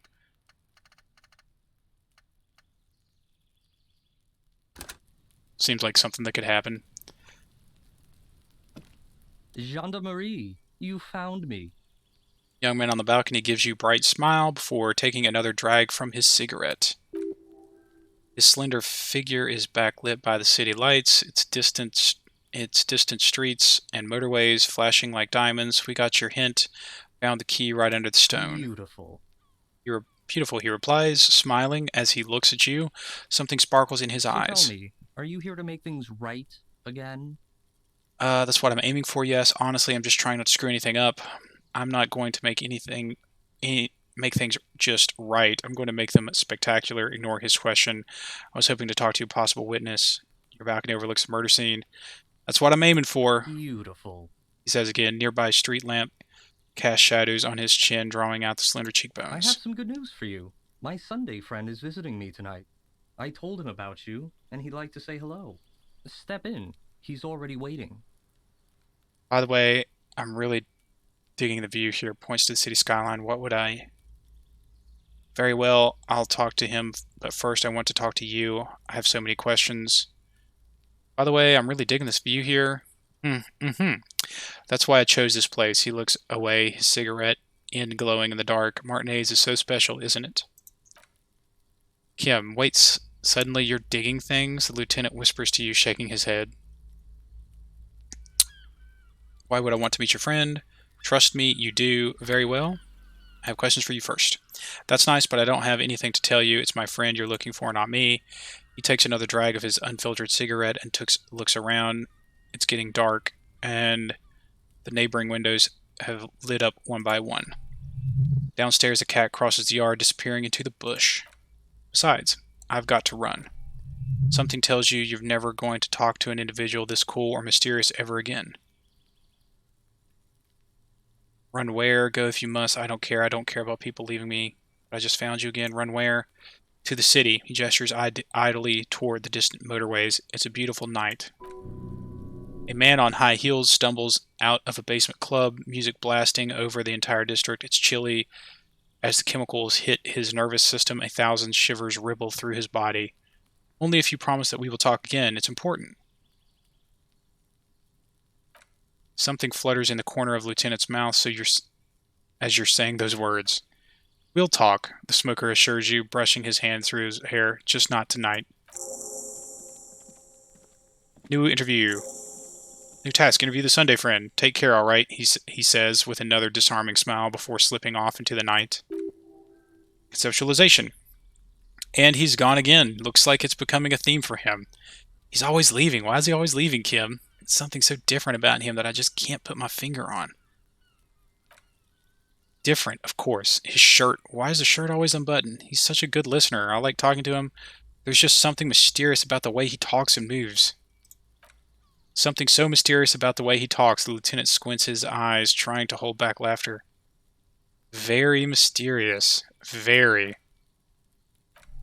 He's barely holding it together. It's all he can do to keep from bursting out in laughter. Come on, detective, let's go. We've got a potential witness to interview. His Sunday friend, remember? He nods at the apartment door before you. Oh.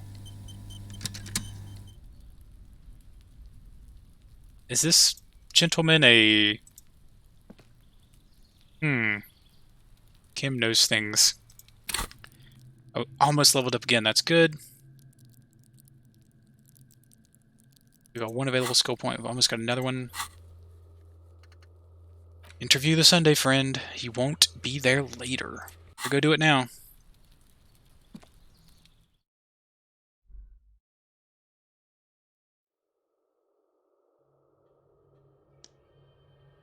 A quarterly business magazine. An empty ashtray.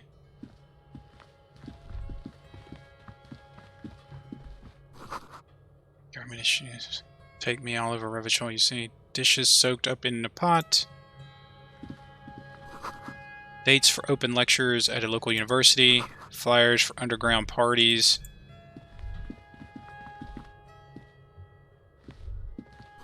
An old photo of the same apartment dated year '01. Expensive men's perfume lingering in the air. Buckets of paint on a layer of old newspapers. An exquisite canopy bed made of metal. Hardy Dragon's silk robe. Ooh. Interesting.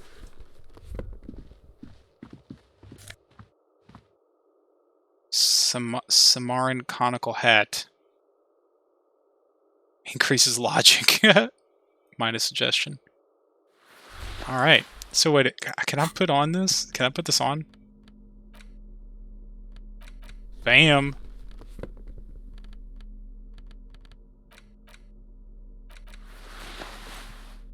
We gotta get rid of the shirt, right?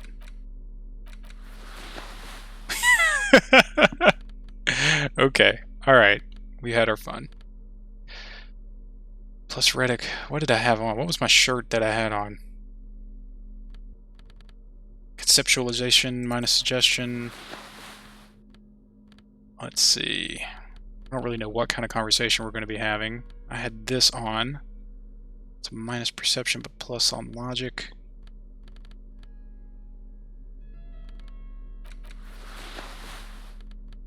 What, I had my cop jacket on.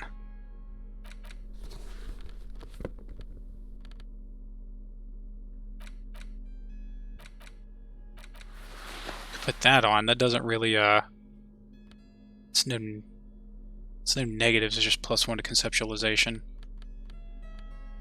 But I like to have the cop jacket on. Just put the cop jacket on. I think that's everything.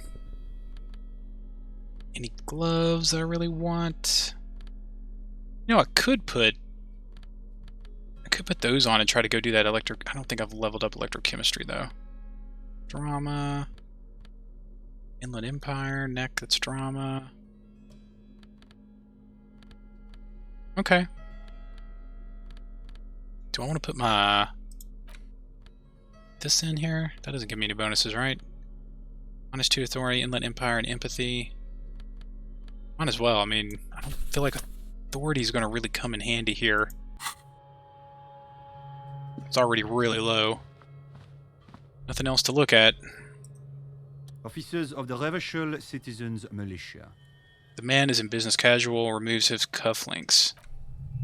His hands are clean and well manicured. This is a man who knows the importance of appearances. My name is Charles Villedron. I am an official with the coalition government. I work for the Institute of Price Stability on assignment from Sir Leclerc. I heard you talking to my friend outside. Very good. Super. I'm here to assist you in any way possible. Ask me about the hanging. Conceptualization, hanging. What a drag. He seems like a cultured gentleman. You should ask him about the finer things. Point at the bed before we go on. I actually have to inquire about this wonderful canopy. Show him the silk robe. Before we get to that, tell me where you got this beautiful silk robe. Show him the hat. We'll get to that right after you tell me the story behind this hat. Oh yes, my friend has a great eye for these things. He refuses to tell me where it came from. It's a mystery. I believe they call this type of frame industrial. It's very comfy. That's really all I can tell you about it. Forms a little rooftop with his fingers. Cold air sweeps in from the balcony. The lieutenant takes out his notebook and nods to your proceed. Oh, I thought I was going to get to ask. I thought I was going to get to ask him about a bunch of stuff. Lieutenant takes out his notebook. Blah blah blah. Official. Actually witnessed the lynching. I'm sorry to say, I did, officer. The man gives a solemn nod. Is it because you did it? Start from the beginning. What do you remember? Start from the beginning if you don't mind. Officer, it's very difficult to describe what I saw that night. It was so surreal to me, like in a play. He holds out his hand and blossoms his fingers like a drama teacher setting the scene. Lieutenant is already scribbling down notes. What do you mean, like in a play? It was just so strange. I could barely comprehend what was happening. I was on the balcony when it happened, getting some fresh air. I remember that first they came in carrying what looked like a body. Then I saw all the surrounding windows go dead one by one. That's when I understood I should not be seeing this. Sounds like the victim was unconscious or at least incapacitated. Well done, detective. He nods to you.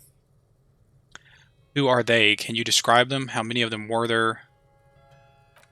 I couldn't see their faces well, and there were quite a few of them, but they were very loud and very Martinez. He pauses, looking for the right wording. Let's just say that the laboring class can get rather expressive with their profanities. How many of them were there? I couldn't tell you exactly. Less than 10, maybe 8. Lieutenant sends you a sharp look at the mention of that number. Were any of them huge, like 200 kilograms huge? That's the giant you're describing. No, that's a giant you're describing. No, they were all quite human as far as I could tell. What happened next? I went back inside. Were you able to see anything from inside? Officer, the yard was pitch black. There was nothing to see, but I could still hear the voices. They were threatening to kill that poor man. Were they men? Women? What ethnicity were they? All men, I presume, but again, I couldn't see very clearly. But we're fairly certain the lady driver was present. The lieutenant through his notes. Are you sure at least one of them wasn't a woman? It's possible, officer, but I cannot say with certainty. It was very dark, you must remember. What ethnicity were they? I believe they were mostly white, though I believe I saw two Areopagites among them, and I'm quite certain that one spoke with a Mesk accent. What happened next? Well, that's the strangest part, officer. Nothing happened. It was oddly quiet for a public lynching. What do you mean, nothing happened? They lynched a guy. Eventually, their shouts died down, and that was all.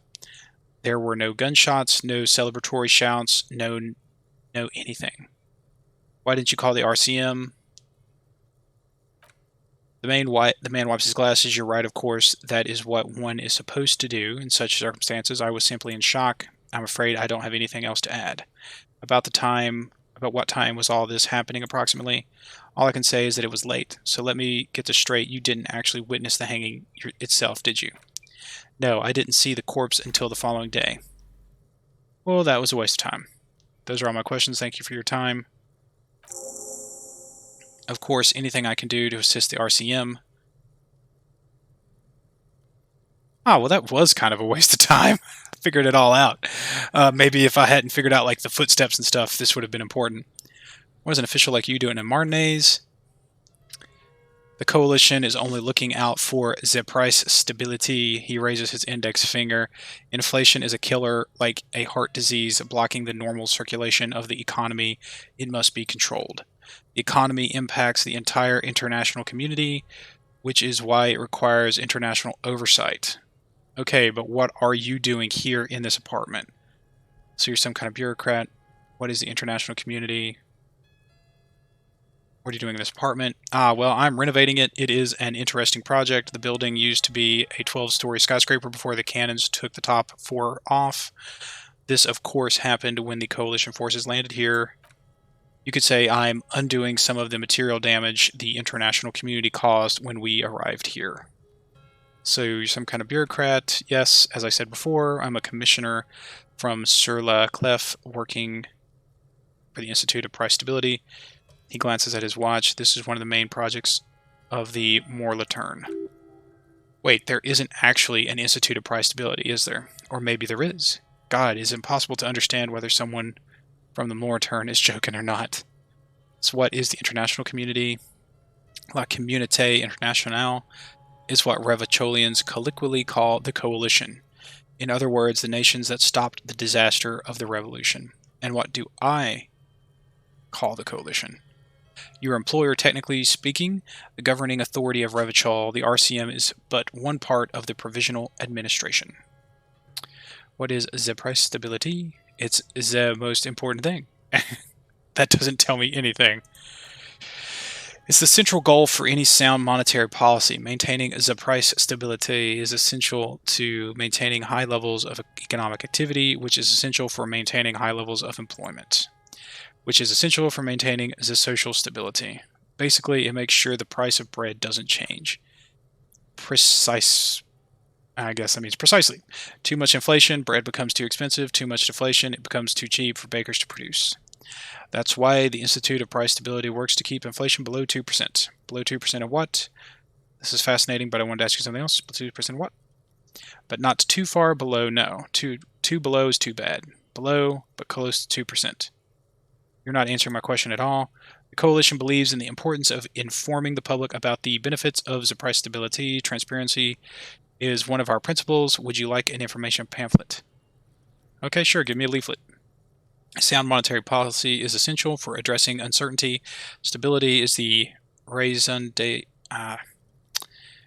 of the Morlaturn. It's the reason why I identify as a moralist. He pats his pockets, but oh, I don't have my leaflets on me today. That's too bad.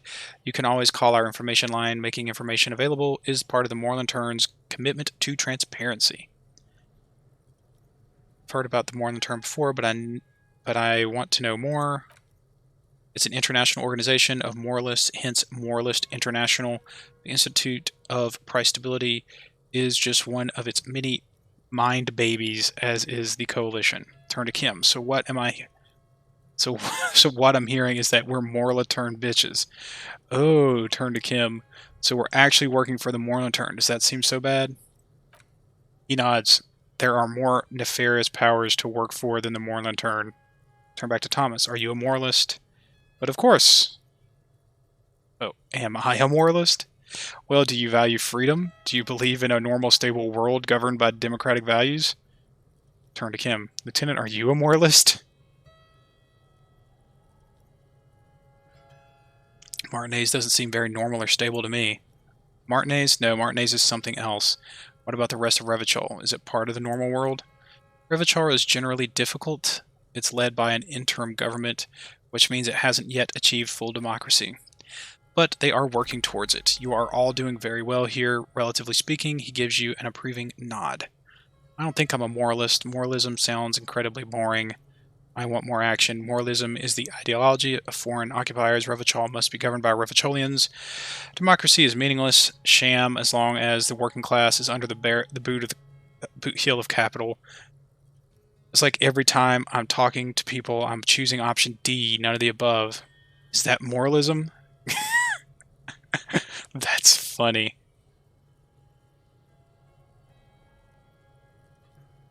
I don't think I'm a moralist. Moralism sounds incredibly boring. I want more action. Moralism, ideology form, meaningless. Yeah, I think I'm a moralist. Is the option D usually the most reasonable answer? Yes, everything else is super extreme. It's like I'm living with a bunch of lunatics. Sounds like you're a moralist indeed, my friend. Welcome. Hey, I'm a moralist. Moralism is all about compromise and achieving the achievable. It's pragmatic, realistic, and level-headed an ideology for doers. Are you a doer, my friend? It looks to me like you are. Now, enough of this delightful political interlude. Was there anything else you wanted to ask? Tell me about Sir Leclef. What's there to say? Sir Leclef is a modern, urbanized country that measures very highly on the Human Development and Freedom Index. Mostly, though, it's known as the executive heart of EPIS. Moreover, it is a great sponsor of less emerged countries. Revachol is only one of its many darlings whose progress it supports and cherishes. Darlings, that can't be an official designation. What makes Revachol Sir Leclef's darling? Because a great percentage of Revachol's culture hails from Sir Leclef. Its language, its people, its cuisine even, or at least in the downtown La Delta area. Jamrock and other parts of the international zone have been mercifully spared Sir Leclef's love for meatballs and mashed potatoes. Enough business, let's talk about something else. Can you tell me about your friend?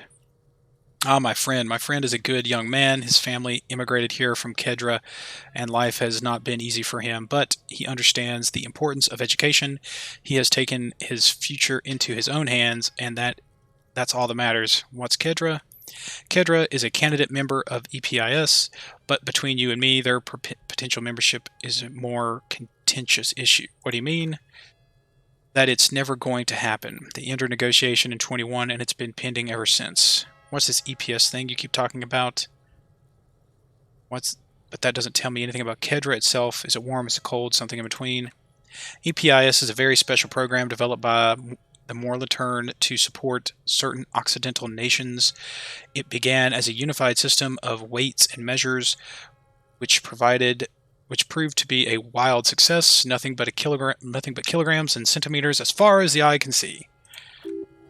God, yes, sweet standardization, the backbone of rationality and commerce. It was such a wild success that we expanded it into an economic union for the processing of steel. Another success, and between you and me, the Moorland Turn feels emboldened by this success, emboldened to take EPIS to the next level. Okay, but what does it stand for? Why it stands for progress and stability, like the Moorland Turn as a whole. No, what does the letters stand for? It's been such a wild, extraordinary success thus far. We are very excited to take it to the next level. You don't even hear the words I'm saying, do you? A supranational political alliance, the United States of Occident. Is that going to be like this place? Is it going to be like this place here? You mean Revachol? No, it's going to have transparent democracy. Is Revachol going to be part of EPIS? It's one day going to be a candidate member of EPIS, sure. Except that candidate members never become full members, do they? Didn't you say that candidate members never become real members? No, no. Candidate members do become members. Why do we even have the whole system in place if they don't? It just takes time and evaluation. But we were talking about my friend here, not politics. He chuckled gently. How did you two become friends? How did any of us become friends? Bad things happen on the Insulindia and Isola, oil platforms ablaze in night, civil wars lasting for years. Finally, the international community is forced to step in. What are you talking about? No one becomes friends that way. Au contraire, it's how millions of people end up where they are, meeting the people they meet. It's how I came here, and my friend too. You still haven't told me who he is. Sorry, who? The man throws a quick glance at his watch. Your friend, the smoker on the balcony. We were just talking about him. Shh. But I told you, officer, he's a bright young man here to pursue his education. Education is the foundation of our future, especially the arts. It is a cornerstone for our civilization. Fine, but what is his real name? So all you can tell me about is that he's here to study the arts. Fine, but what's his real name? Officer, you have to understand, I can't give you his personal information. I'm sure you have your own methods and databases, right? Please don't put me in a situation. He's deeply enmeshed in the study of the fine arts, yes. As though you weren't envious enough of the boy as is. Which arts? He's truly free spirit. He likes all arts, perhaps graphic design, printmaking, who knows? The world is open wide for a talented youth like him. What are you doing in his apartment by yourself? I'm just enjoying the view. The man smiles, nodding to the window. What view? It's dark outside. Isn't it rude for your friends to leave you alone like this? Listen, he says, raising his hand. A baby is crying in the neighboring apartment. Someone's baby is crying. No, listen, he says again, looking outside. The Insulindian Bay. What about it? I was asking about your friend. What about it? This place used to be a luxury accommodation before the revolution. Apartments, of course, were much bigger then. A few walls have been added here and there, leaving some of the tenants without a private bathroom or a kitchen. But the million-real view stays. You can't take that away. He knocks on the balcony door, his face mirrored in the darkened glass. I was asking about your friend.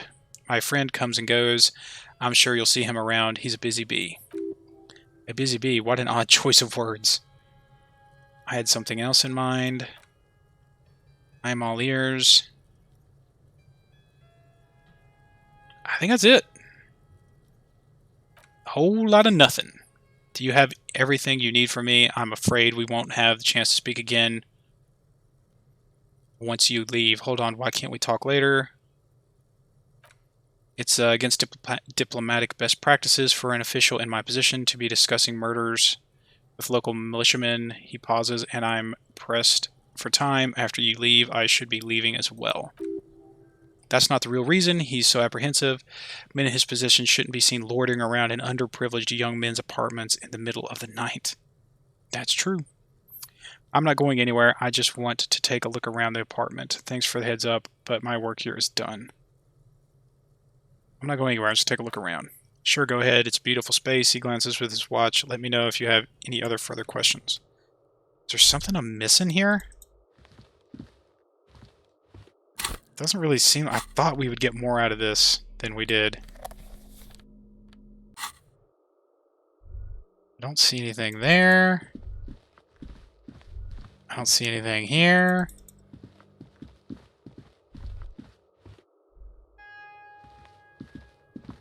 Was there anything else? Actually witnessed, official like you doing. Turn to the lieutenant. This is just the break we've been looking for. Easy detective, no need to jump to conclusions. Is there anything else that I missed in this conversation? Talked on what happened next.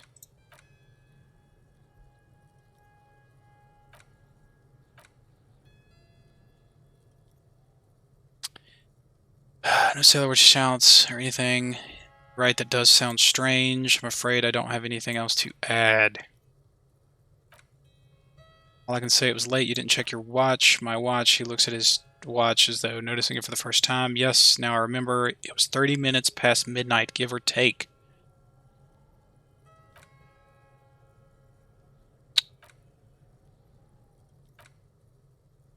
I think we have everything we need, the lieutenant says, closing a notebook. Thank you. Alright. I think that's it. I'm kind of, to say disappointed would be an understatement. Alright, let's go.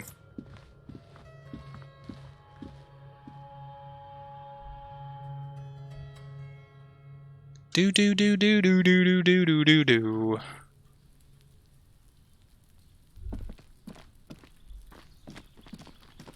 Anything I can do with that door? Nope.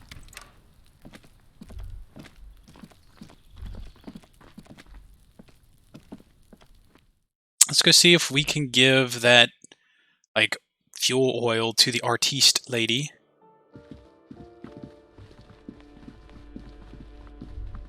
I don't have a reason to get in there yet.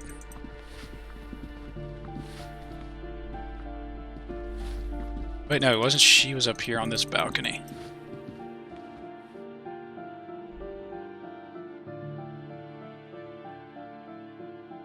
Chill out, Bo.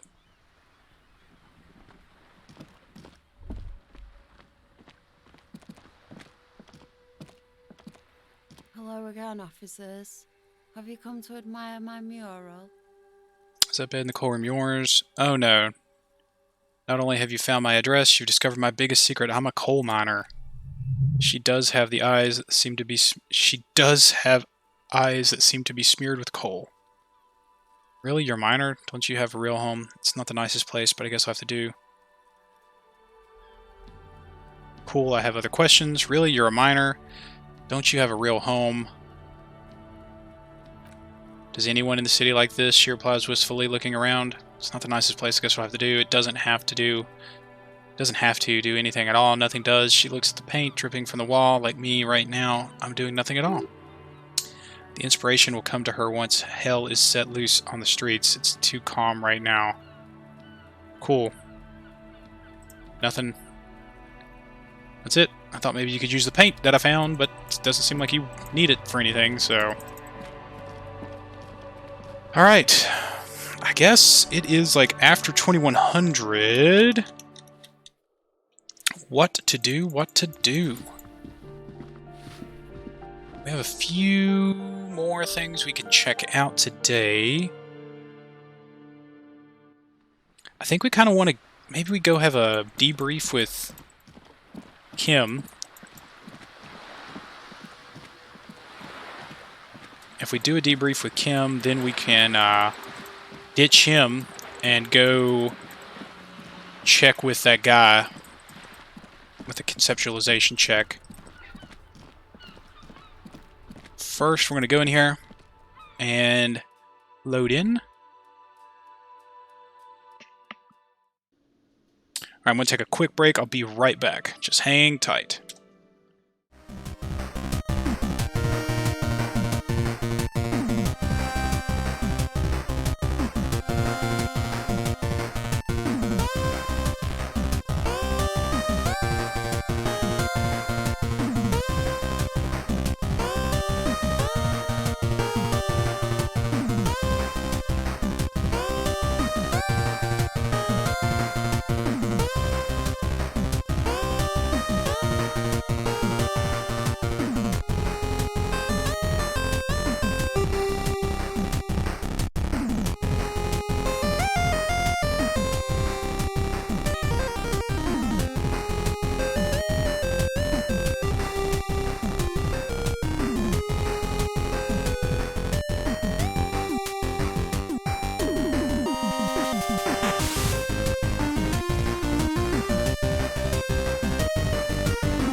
Alright, And we are back.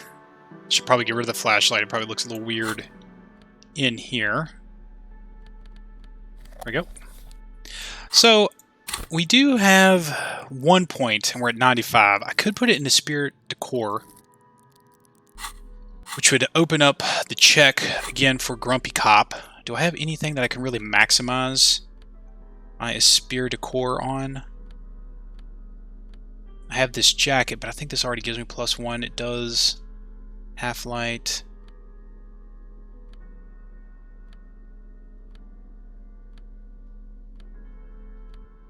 That we don't need. That's the same thing. Still a jacket. We don't have anything else that if we trigger that and we pass that check, we'll probably be able to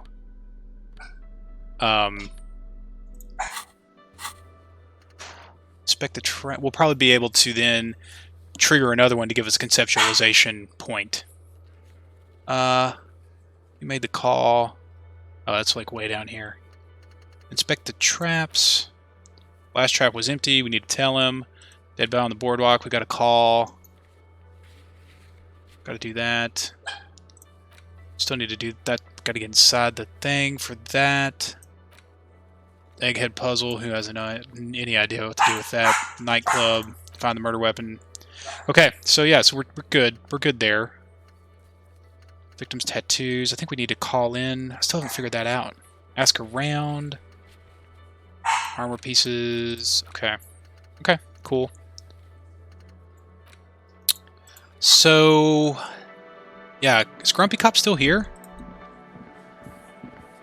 Yeah, I think that's Grumpy Cop right here. No, it's not. Where did they go? Have I missed my opportunity? Is that Morale right there? Is this? Oh yeah, not time yet. Revert your gaze. Okay, let's see, where is Grumpy Cop listed at?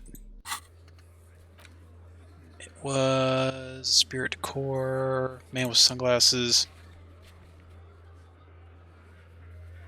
Oh, it just shows him over here. But I don't see him. I wonder where he is. Alright, so I don't want to talk to any of them. We can go ahead and talk to Lena. Is that? There's Lena. Oh, sweetie, I don't even know how to thank you for finding my husband and helping him out. I hope we haven't been too much trouble for you. Just doing my job, ma'am. Here I want to give you a small token of my gratitude. She hands you a thin ribbon held together by a silver bird skull. It's a tie, Mexican origin. The pin is an antique, quite special. Interfacing, the little silver knob holding the tie together feels warm in your hand. It's the shape of an avian skull with 8 eyes. You could ask her about this when you get the time. It's probably a cryptid, but the phasmid, of course, is more important. You never told me you've seen the phasmid.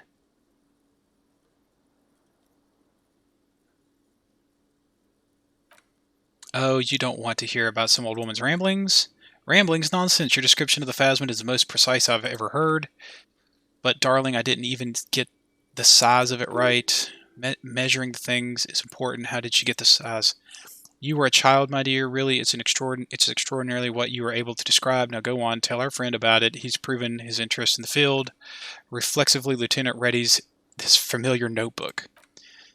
Well, it was summer. She starts. I was building a racing track out of sand on the beach near a tall stand of reeds, quite a tall one, many times my height. I remember when all of a sudden, you were this. Wait, was this how? Where was this and how old were you? What happened? I looked up and one of the reeds moved. Not like a plant, but like a living thing. It stood up and looked at me. its body unfolded like some antique toy. She shakes her head. I've never seen anything like it. The reed turned into a creature. I didn't know this could happen, so I reached my arm and touched the thing. It felt just like a stalk of reed, but it moved, swaying, towering above me. She looks at you. After a while, 20 seconds, a minute maybe, it left, went into the reeds. Did you follow it? I tried, but I was only a child. There was mud and high water. I couldn't see it anymore. I was just standing there, knee-deep in mud, looking around me. Then what?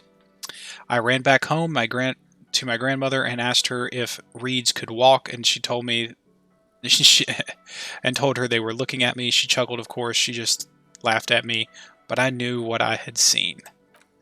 For years, it was a story I told at parties when I wanted to impress boys, that sort of thing. She brushed her hair back. Of course, most people just took it as a strange, amusing anecdote. So did I, honestly, but then I met Morel. Morel says, we were on a date. Can you imagine? She tells me a story, and it's the most detailed report of the Insulindian phasmid I've ever heard. The sounds, she told me it hissed. It did, yes, like reeds in a gust of wind. The way it moved, the color, how some of its limbs were white like marble. He breathes excitedly. It matched perfectly with what I'd known from other accounts. It was amazing. If it weren't for Lena, I might have given up hope years ago. It's no exaggeration to say that she restored my faith in my profession. He looks at her with an admiration, forgetting a wide smile on his face. You're on a date. Its limbs are white. You're on a date. Our first date, yes. The old woman looks at her husband tenderly. The glance is tender, yes, but tempered by something else, a thought she can't express even to him. Interesting. Its limbs are white. Not all of them, he answers for her, just some white coloration reported along with beige, where the camouflage ends. How big was it? It's hard to say how big things are when you're quite small. Yourself, to me, it seemed to be taller than I was then, but that's probably not the case. What if it is the case? Maybe you imagined it, Lena. Kim, what do you think of this? Maybe you imagined it? How could she? Who imagines this? She didn't know about the phasmid. This is the main thing here. What makes it a confirmed sighting? She had no previous knowledge. That's true. So she couldn't have made it up or imagined it. That's true, yes. I'm almost certain neither my mother nor my grandmother knew of it. It was only when I started telling my story as a teenager that the boys would tell me, Lena, she lowers her voice, imitating a boy, you're trying to tell us you saw the Insulindian phasmid out there in those reeds? Get out of here, she smiles. They just give me a cider and ruffle my hair and tell me to stop dreaming, but I saw it. Kim, what do you think of this? I thought it was a wonderful story, ma'am. He closes his notes and gives her a simple smile. Thank you for sharing this with me. New skill point. You're welcome, sweetie. I do appreciate the chance to relive it. Whenever I get one, I was just such an impossible shine. Oh, I appreciate the chance to relive it whenever I get one. It was just, she sighs, such an impossibly sunshiny day, so warm. I don't know if you've noticed this about me, but have lost all my memory. No idea what I'm doing. Suggestion.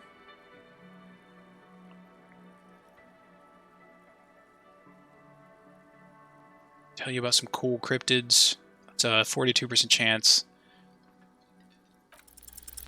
Hey, it worked! There's really no point in manipulating anyone. She'd be only too pleased to tell you about her work. Go on and ask. Hey, Lena, I'd like to hear some of the cryptids you've studied. Could you just tell me about a couple of them? Oh, I'd be delighted. Truth be told, I could really use the company too. Lieutenant throws you one of his looks. One cryptid, not a couple. One. This won't turn into some kind of cryptid extravaganza. Okay, Kim, just one little cryptid, promise. He nods, assumed waiting posture. Whoa, tough choice there. Is this a bird? Is this bird a cryptid? Point to the tie she gave you. No, her eyes narrow mysteriously. It's the cryptid. Whoa. The cryptid? Oh yes, the small silvery skull shines between your fingers, its beak sharp. Okay, what is this bird? The eight-eyed teratorn, the largest flying avian ever discovered, with a wingspan of 11.5 meters. It was thought to have gone extinct 3,500 years ago. Some even doubted the fossils were real. A mutation, they said, until... Mutation, the man scoffs. All evolution is mutation. Until it was cited by a renowned Gottwaldian explorer and naturalist Uwe Pletinkok in 21. This renown seems a bit dubious. Your own catalog comes up completely empty, but of course you are not all knowing. I need to hear about this sighting. It happened on a botanical expedition into the vast and unexplored Uamro Canyon in southeast Ilmara. Dr.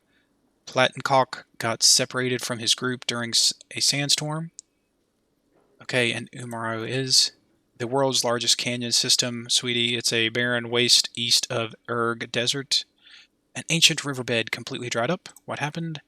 Alone in the blasted desert heat, the doctor wandered eastward, where man hasn't stepped foot in over 1,000 years since the fall of Pericarnassus.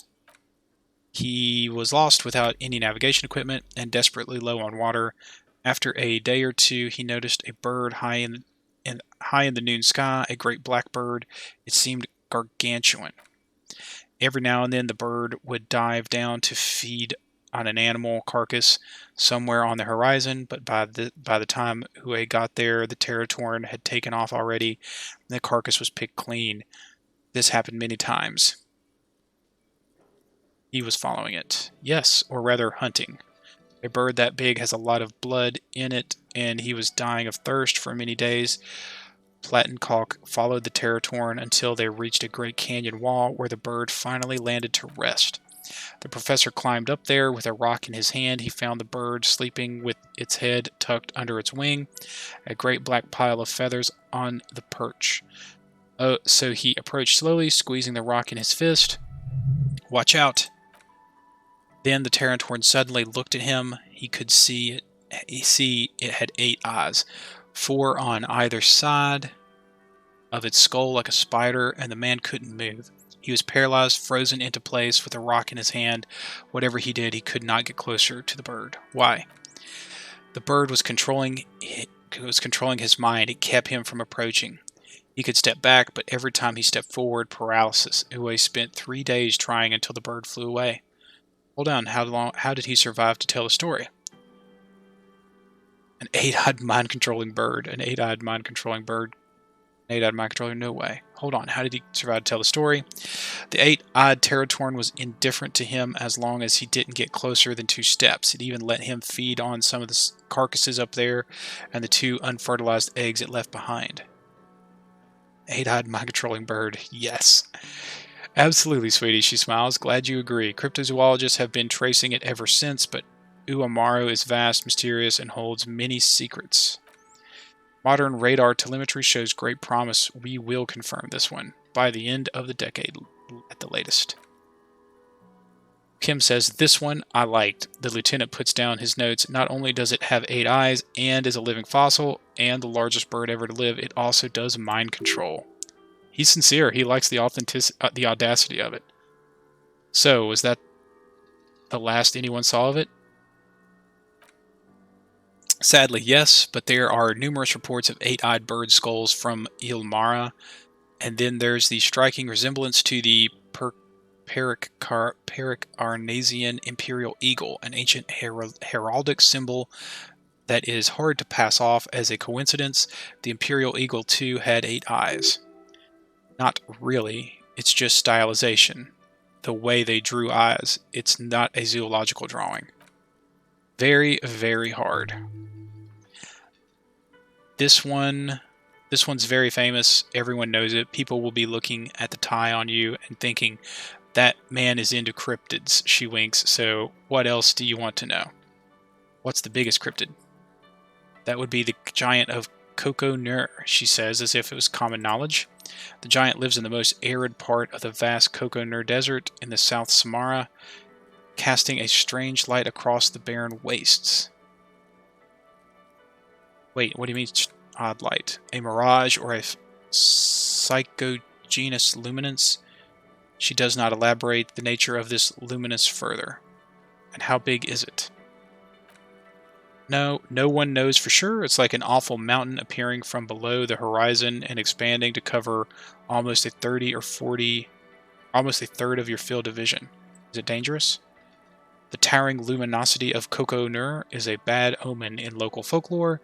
Some say it's a fata morgana, others a fate unimaginable. Ooey, the lieutenant interjects. No animal can be that large, it's a mirage. That's what makes it so peculiar. A species surviving at the very limits of scientific law. The giant of Coco Nur must be the largest animal on the planet. Must be the largest animal the planet can support. There are limits, you see, to how large a metabolism ecosystem can beget. Some say a gravity anomaly below the Coco Nur Desert might allow the creature to grow to these gargantuan sizes. Gravity anomaly. Digging it. Digging this parascientific stuff right here.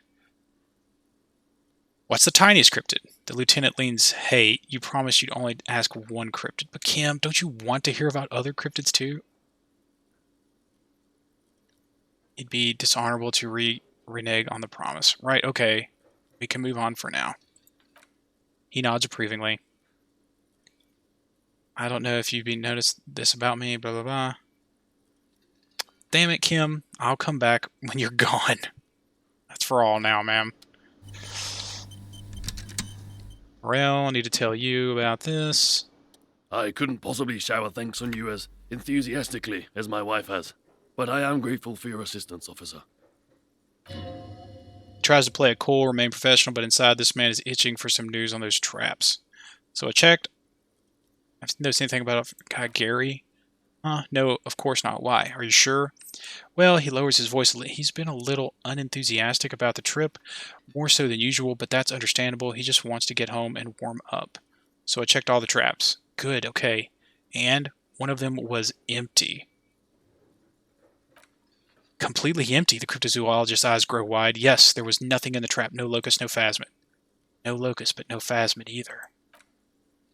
It's not ideal, but he rubs his chin. The empty trap was the one at your campsite. Maybe the factors into it somehow? I definitely left that one stocked. Right.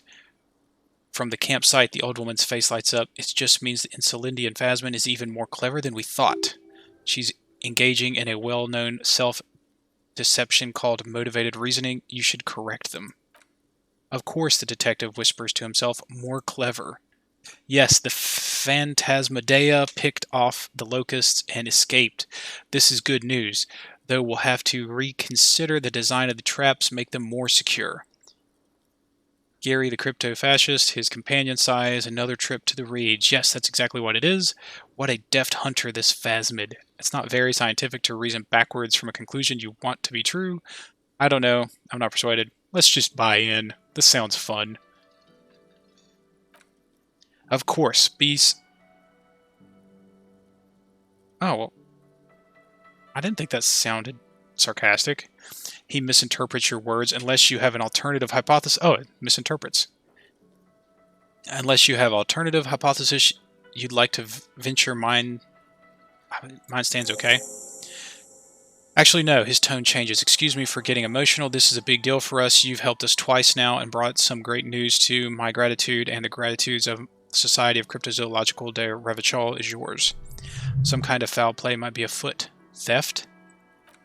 Thank you. It's an honor, he says with a straight face, then turns to you. We should probably return to our main investigation here. This has been refreshing, but... Conceptualization. Success. Damn it, Lieutenant. Have you no intellectual curiosity? Interfacing... I didn't mean to insult Morel. Develop an alternative theory about the missing locust. Do I want to do this? Yeah, might as well. Consider the way the empty trap was disturbed as though shaken. Most likely the hands of a young person. Hands small enough to fit inside the trap, too. You should ask the red-headed boy Kuno. I think the little hooligan called Kuno may have stolen the locusts. A little hooligan? But what would a child want with bugs?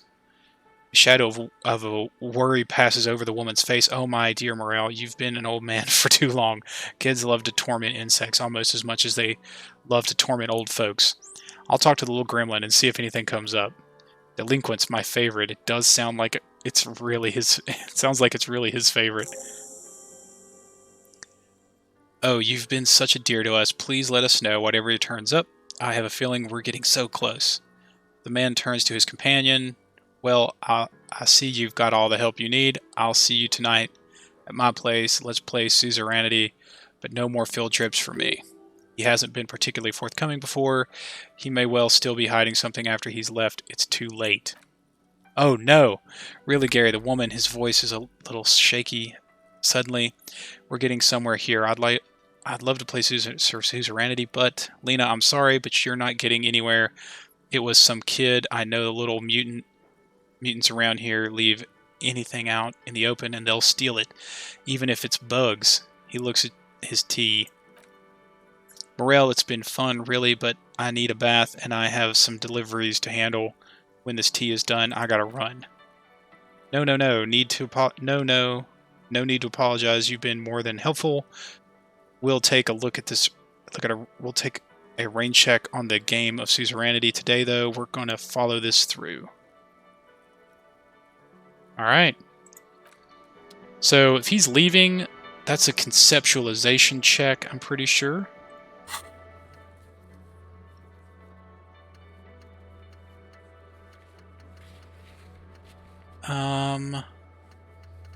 Missing insects, dead body. Well, I thought it was right there. Inspect the traps.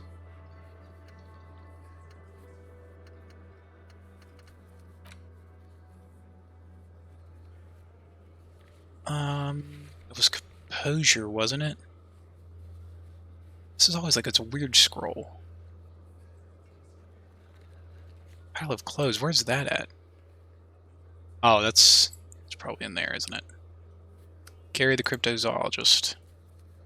Crypto-fascist. Composure check. Well, if we're only going to have a one shot at it, let's put one in it, and then we can roll it and try it again. So I need to make sure I have maximized my composure. Do I have anything that's taking it down? I don't see anything there. Ooh, that's cool. Composure. Anything that's upping my composure. Alright, yeah, we'll put the shoes back on. I think that was it, if I'm not mistaken. It's a minus composure, don't want that. Okay. Let's see what's going on. He's definitely got armor with him. I should save this in case something bad happens.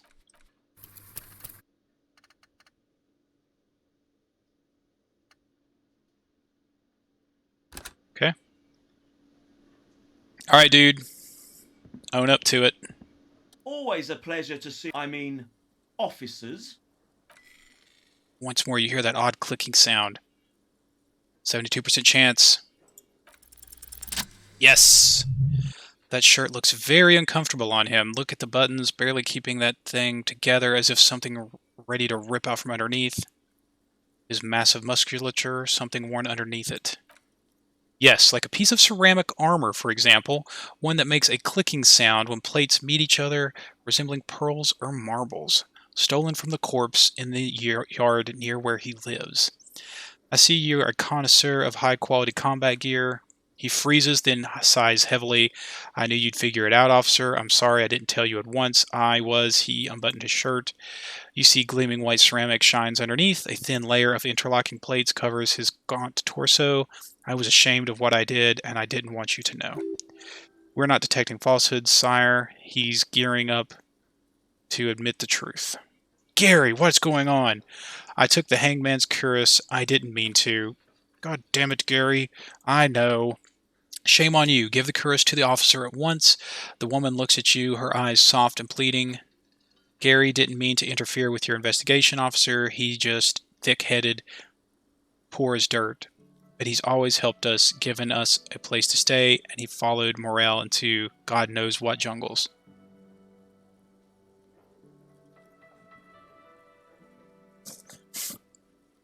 Why did you really put those clothes in the trash?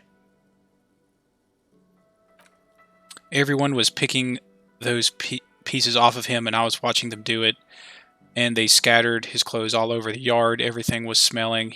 He looks at his feet. So I went there to take out my trash and started cleaning up all those rags on the ground, him swinging up there, and he swallows. I had a lapse of honor, sir. I thought, he's a foreigner. They all say he wasn't from here. Only the cuirass was left, so I stripped it off of him. It was early in the morning. No one saw me. I took it with me. It was a mistake. Had I known it give you guys trouble, I would have. His lips start quivering. We're detecting sincere contrition here, sire. He's not trying to flatter anyone. It's okay. The lieutenant jots something down in his notebook. It was a loose end, and you're tying it up now. I'm sorry I called you Yellow Man, he says silently. Sailite officers commanded the suzerain's navy. Most of them sided with the king when he shakes his head. They were thoroughly conservative men, he realizes suddenly. Why did you lie to me, Gary? Because I was weak, he says, staring at nothing in particular. I should have told you the moment I saw you, but he's a scaredy cat. The woman looks at Gary, her eyes motherly.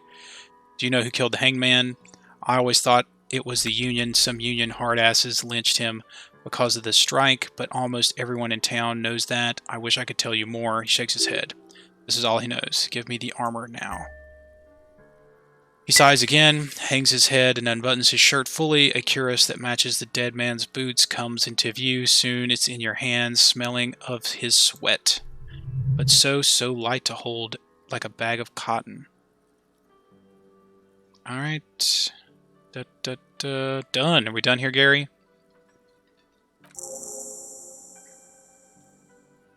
Yes, absolutely. I will never do anything like that again.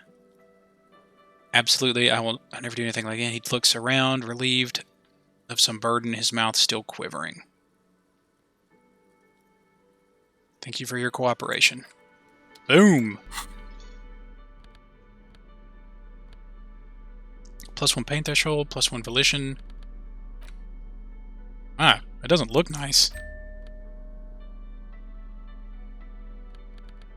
It seems like it only bings like that whenever I put on the armor. Ooh, though, it does look nice. It looks odd, though, in its little picture. Plus pain threshold, plus volition. I wish I knew why it, dinged like that. Does that, did I uncheck some volition checks? I don't think there's any pain threshold checks. Oh, it'll let me roll that again. That's interesting. Warded door. Could go check that out.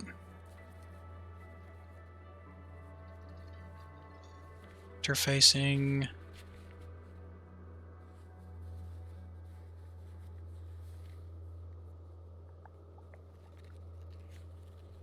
Conceptualization. Pile of clothes. Where's that at? Oh, that's in the is that? That's the... Oh, it's a pawn shop. Physical instrument. Physical instrument.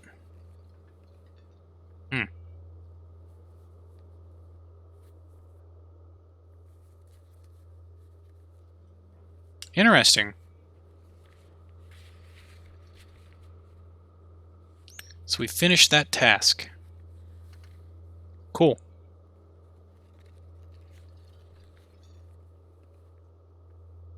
I'm a moralist and an ultra-liberal. That's funny.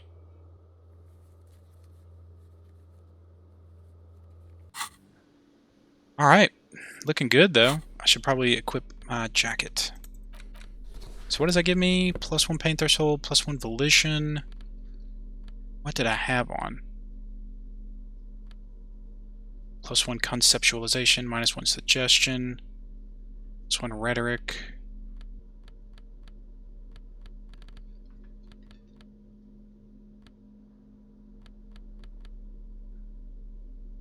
Did I have the conceptualization shirt on? I can't remember now. I don't really see that many shirts to choose from. Plus one physical instrument. I could test. I could do some of these checks that I've missed. All right.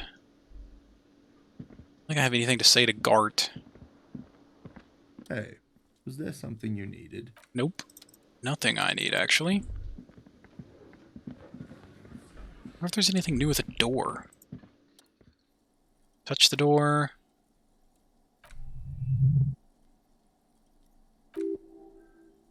Leads to the side building adjacent to this one. Try to push on the door. The door does not budge. Okay. Could go talk on the radio. What if I try this perception check again?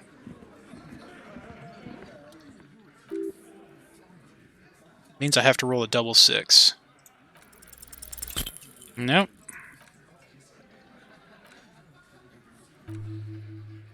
Hey, but I got some experience. I didn't expect to have a conversation out of it. Revert your gaze. Okay. Let's go. No. No barking. I know we have some radio calls we can make. It's getting late, so we should probably get things buttoned up here. Pick up the radio. Alice, please connect me to the 41st. Please connect me to Sylvie. Oh. Well, yeah, I can tell them I found my badge. I report I found my badge. 10-4, sir. Glad to hear that. I'll write that down. There's no need to issue a new one. 10-10-10. Roger that. Pick up the radio again. Connect me to Jamrock Public Library. I need to report a dead body on the Martinez Boardwalk. Connect me to Jamrock Public Library. It's only open from 10 a.m. to 6 p.m. Okay, so we'll have to do that tomorrow. Dead body on the Martinez Boardwalk. Can you please describe the body? Age, sex, unidentified, middle-aged man. Height, 170 to 175 centimeters. Dark hair, medium build. Looks like he slipped, fell through a hole in the boardwalk, and hit his head against the metal bench. Suspect he might have been inebriated when he fell. There were bottles all around him and traces of vomit on his shirt. Any signs of violence? No, seems like it was an accident. Someone might have pushed him. Seems like an accident. No filled autopsy necessary, she repeats. You can hear her quickly typing in the background. What about belongings? Did you examine his clothes? He was wearing boots, trousers, and an old leather jacket with a bright blue lining. I found a library card from his pockets. Any information on the library card? It's from Central Jamrock Public Library. It belongs to someone named Billy Magine. Good. You have a lead. Do you and Lieutenant Kutsuragi want to take the case, or should I assign to someone else? We're taking the case. I have assigned the case to Lieutenant Kim Kutsuragi. Please follow up on this library lead. To identify the man, we'll send someone to take care of the body. Did you find out more about the owner of the armored boots? Not yet. Alright, done with that. Continue. Close the door.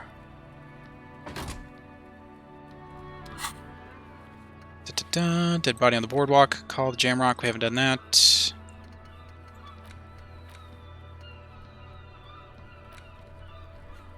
Well, we're doing good. We've almost cleared up all of our loose ends from Monday. The jam mystery? Oh, yeah. That's going to happen. We still haven't figured out how to do that. We're doing good here. Got 3 of them. Don't really know how to do that yet. Still need to do that. We probably could do that like right now.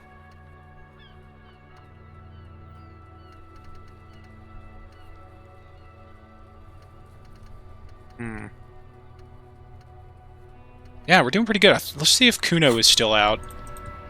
And then we might call it a night. Shouldn't be out, it's late. But he is, because he's a hooligan. Kuno, I'm not going to take your shit.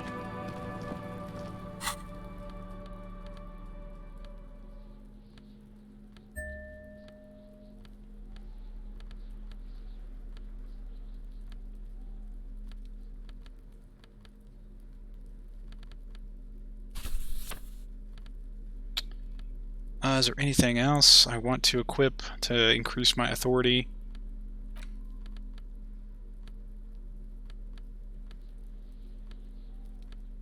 Encyclopedia? That's cool. Shivers, physical instrument, rhetoric.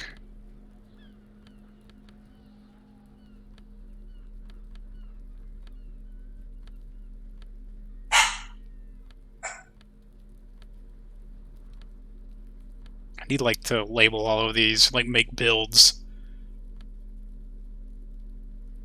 Okay. Looks like that's it. I gotta find a gun. Alright, Kuno. Let's talk. Mano y mano. Kuno's like Kuno's dad. Kuno doesn't give a fuck about anything. You wouldn't happen to know... I wonder if I stack empathy. Do I have anything for empathy? Wouldn't happen to know anything about the missing locusts? No. So he knows locusts are bugs. That little one seems distraught. I told you that shit is lame. No, they're going to take you to lame prison. Now, hold on now. No one is lame here. Just tell me what happened. What is this about? Deny everything, Kuno. You need to lawyer up. Kuno's not going to say anything without his lawyer present.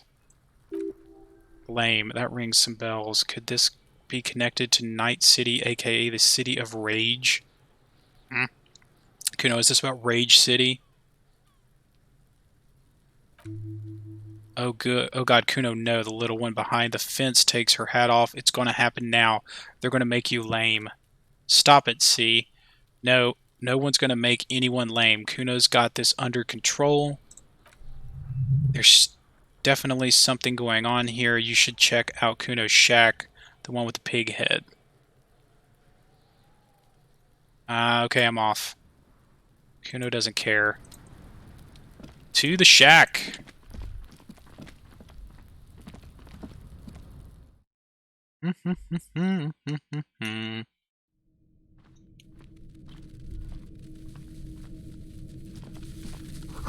It's crawling with locusts in here.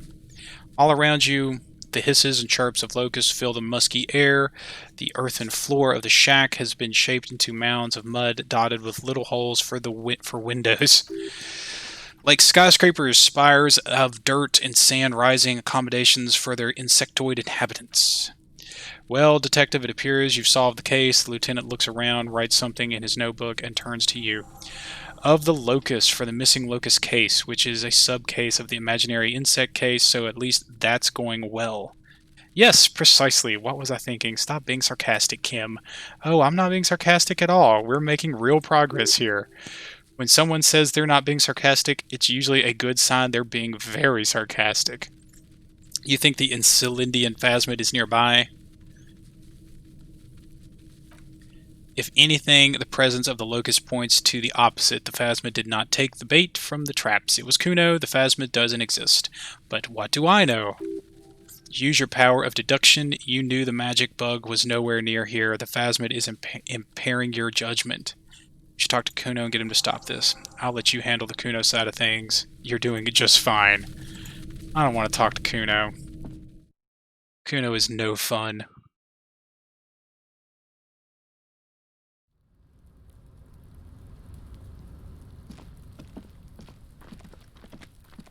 Alright, Kuno. What's the deal, man?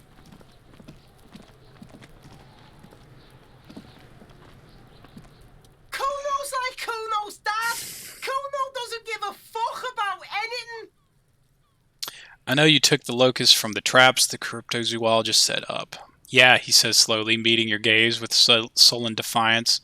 Kuno took the bugs, so what? You say you don't give a fuck about bugs, then you go and build a whole bug town. It's not Bug Town, it's the city of locusts, he says, enunciating every syllable. Locusts aren't just bug shit. They come out of the sky like a shadow. Stop, she wails from behind the fence, then buries her face in her hands. Locust coming down like a shadow. This must be the night city he mentioned when you asked him where he's been. So that in there is Night City. Yeah, Locust City, City of Rage, City of Lights. There's a tug of war over the name of this fantastical city. It's almost too big for his imagination. The girl forces herself to watch again, the corners of her eyes twitching from discomfort. City of Rage sounds like a cool place. What, are you some kind of artist now? City of Rage sounds like a cool place. Kuno, the pig wants to help you, she moans. That's how lame it is. Please, just don't say you're an artist. He pushes his chest out. Maybe I am an artist. You hear that, everyone? I'm an artist. Did he just say I? Kuno usually calls Kuno Kuno. That's great, Kuno. It's cool to make art. You should listen to your friend, Kuno. Art's lame. That's great, Kuno. It's cool to make art. Oh my god, Kuno. He's gonna make you totally lame. In like 3 seconds. Don't let him, Kuno. Kuno can be what Kuno wants to be. Kuno's his own man. Kuno's free. He tears at the buttons of his shirt, trying to rip them open. They don't give way. Kuno made himself into Kuno. Kuno can make himself into anything. Kuno can make himself into a pig if he wants. Kuno can make himself into a... I don't even know what that's supposed to be. Kuno doesn't give a shit. Don't make yourself into a pig, Kuno. You'll have to take me away. And leaden silence fills the yard. In it, you hear snow melting, dripping from the eaves, someone closing a window. That depends on the choices you make, young girl. Oh, come on, no one's going to take you away. Say nothing. Depends on the choices you make. Without a word, she disappears entirely behind the fence. For once, the boy is lost for words. He's turned completely red now, with splotches of white beginning to appear across his face. You got him. Now convince him to leave the cryptozoologist traps alone. I need you to stop taking the locusts from the traps. The cryptozoologists are trying to find something very important. Those locusts are bait. I have to ask, what does a city of locusts mean? What's going to happen to the locust? What does a city of locusts mean? It doesn't mean anything. It's shit. Kuno just likes to focus. Kuno likes to concentrate on shit. Build shit when he's zipping hard. He turns his face up to the heavens. Pig, he says, finally lowering his gaze to meet yours. You really shouldn't have messed with Kuno's city. Now it's lame. What's going to happen to the locust in the shack? Oh, don't let him die. That's sad. I don't care. I don't need the locust anyway. It's all lame. He turns towards the fence. He was right. The girl's face appears again above the fence, just long enough to make eye contact with Kuno. Okay, now that's settled, I better be off. Yes, before he leaves with the traps. Insulindian Phasmid. Huh? He recognizes the name. Wait, you know the Insulindian Phasmid? I just think that Kuno doesn't know. He says angrily. Kuno's tired of this. Alright. That worked out good. Why are we walking so slow? Maybe because it's so late.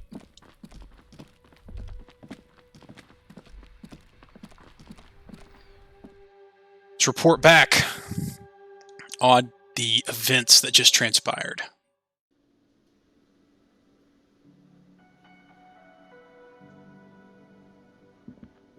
Oh, it's more chill here. Like, the music is really toned down. Oh, maybe they went to bed.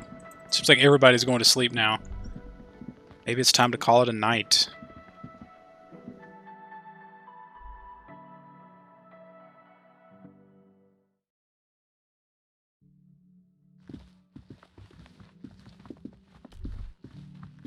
I think that we did our first debrief here last night, or the first night. Let's see if we can do it again. Because I forgot to do it on night 2. Yes? Tell me about your case. Tell me about the case again.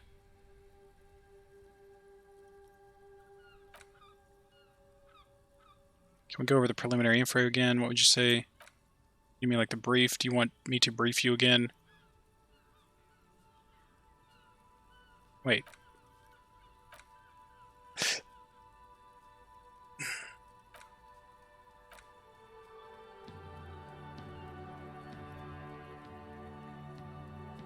Okay. Thought maybe we would have we would do like a little summary thing, but that looks like that's not going to happen. So let's go ahead and just call it for the night, since everybody seems to have left. Don't think there's anything else we can do. And maybe tomorrow we'll try to check out some of those missing insects case. Kuno has promised to stop, report your finding the cryptozoologist. So maybe they'll be back in the morning. So we've got several things to do. Maybe we'll go and run around and maybe try to knock out some of these. Maybe we'll knock out some of these things. We'll see. I wonder what that was. I don't even remember now.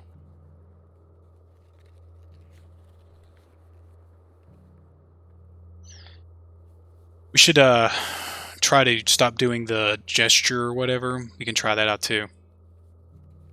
I wonder if we're going to get to go over here to this little thing. Alright. I wonder if the lady's ever back. We only saw her that one time. She never has showed back up. I see her up there smoking. Knock on the door. Still nothing. Try the handle. Nothing. Alright.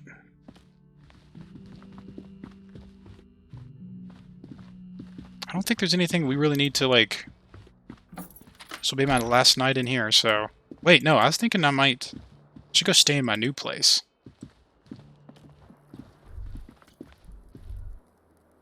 Definitely should. What is that? Is that a door to Kim's room?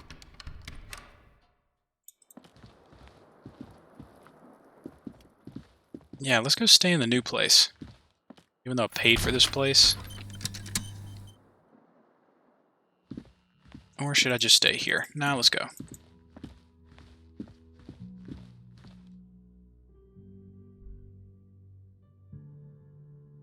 Ah, we could have gone and given... Oh, man. Could have done the body. I forgot about that. Try to do that tomorrow evening so that we don't lose Kim all day. So about the time we think we're done for the day, we'll have him take the body in.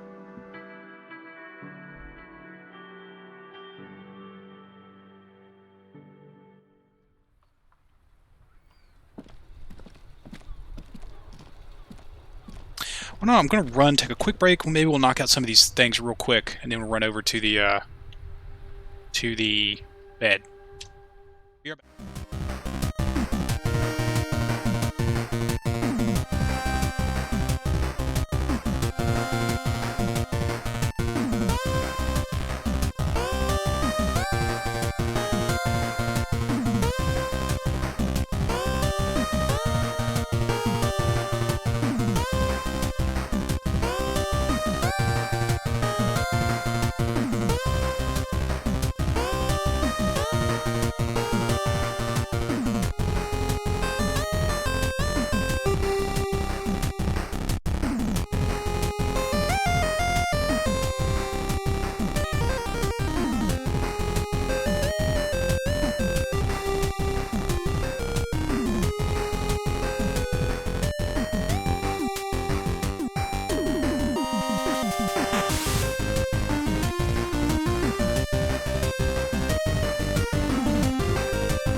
Back. Let's see. I know there was some... I don't know if I can get in this way. I know there was a... Probably locked. But yeah. I know there was a couple of those. Dang, yeah, he's not wanting to run. Is it because it's so late? Like, starts to run and then stops. Maybe he just has all the armor on and he's really slow. I know there was... so he can run down here. Actually runs pretty fast. It's like it got flipped.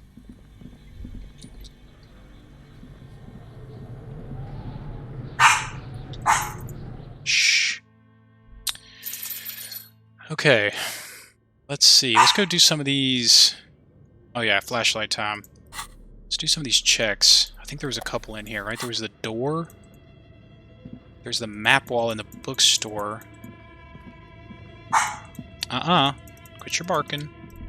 Don't be barking. Gosh, it seems like so long ago we were in here for the first time. That's weird. Now all of a sudden, these keys run. Okay, here we go. Here's one. Is this to contact Mike, the boxing champion? Oh, is it? That's cool. I didn't think about that. Alright, here we go. So this is a check.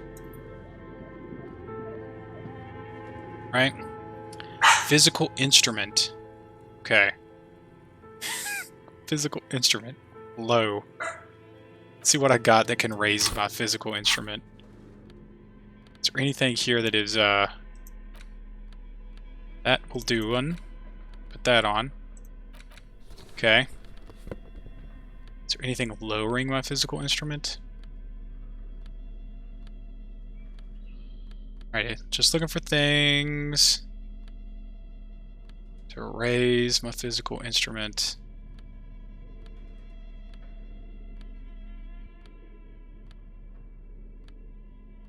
I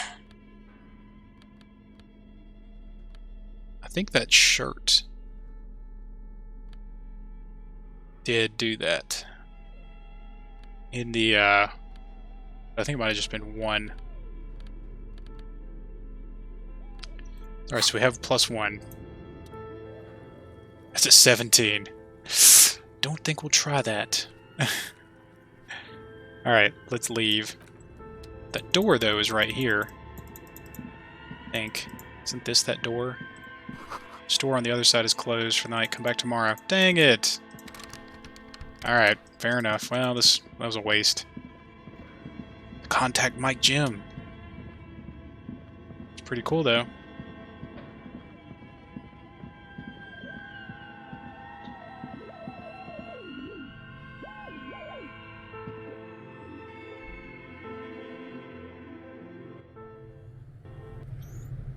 Alright. What's next? Just trying to find ways to chip away a little bit more at this, There's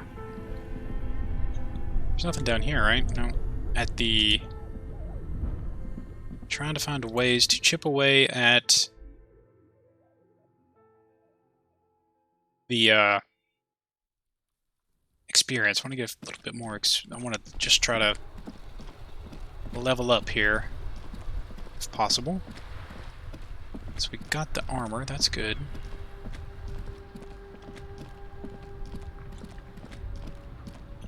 He's gone.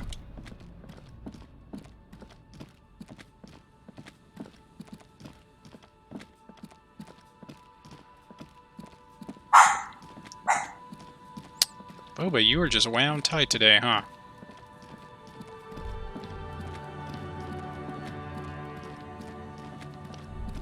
Where's the trap? Is it still empty?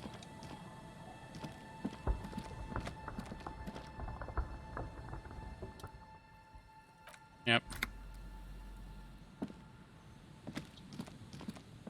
What if it just lets you run once you're, when you don't have Kim with you?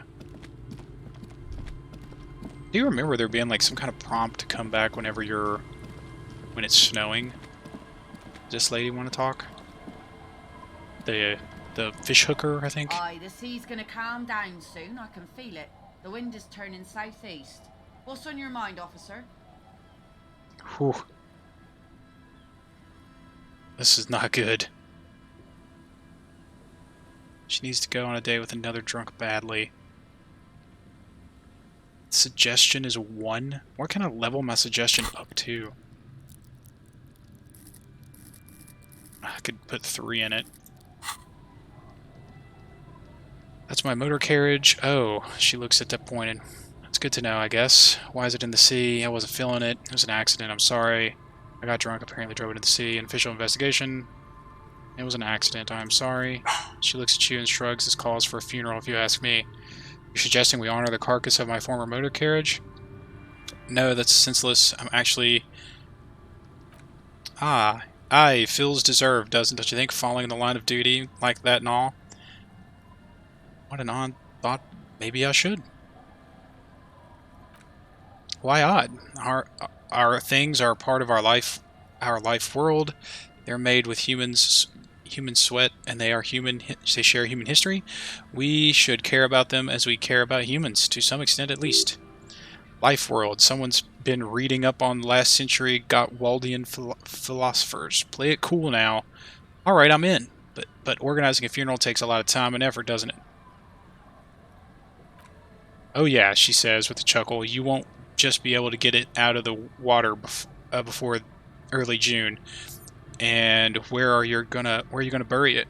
Who to invite? What music to play at the wake? Take it from someone who's been through a few funerals. It's easiest just to leave them there and let nature take care of it. It's going to be quite a few years before nature is able to completely take care of the motor carriage. You can always come back in a few months and see if you still want to give it a proper send-off. It's a pity we don't get to do more frivolous side activities like rejuvenate doomed commercial area or... It's a pity we don't get to do more frivolous side activities like rejuvenate the doomed commercial area or let's focus on things we can actually do, alright?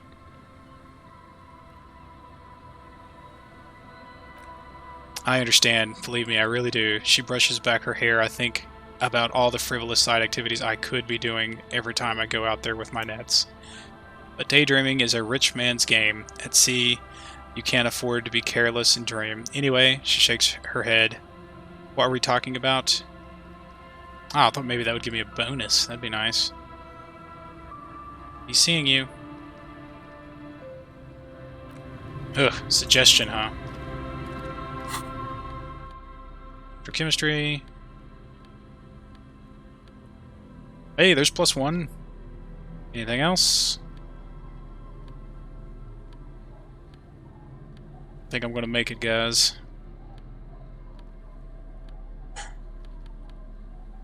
-1 suggestion.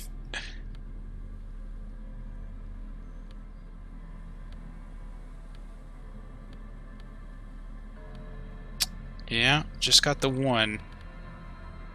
It's not really going to help, is it? How much does it move the needle, though? I'll put that on. It was like, it was very low. Aye, the sea's gonna calm Still down. very low. The wind... Okay. Give me my official police jacket. Okay. Is there anything else? Anything? Can't think of anything. Those kids still out? It's late. No, they're up. Oh, look, you can probably even like look through the door. Store is closed for today. Yep, time to put the kids to sleep. 2300, huh? It's almost midnight.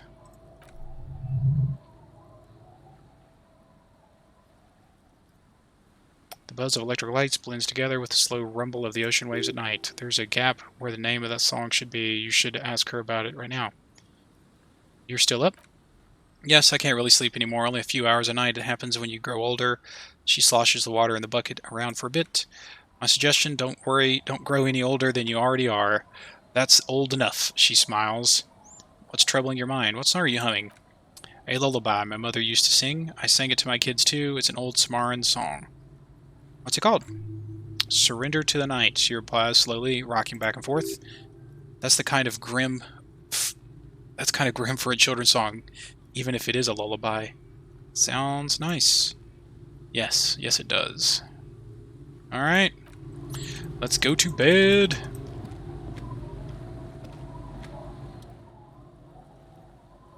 It's getting late. It's snowing. Actually, no, it's snowing, right there. I swear there was an area where it said to come back when it's snowing. Let's go look. Let's see if we can find it. I thought maybe it was like right in here somewhere. I don't see anything.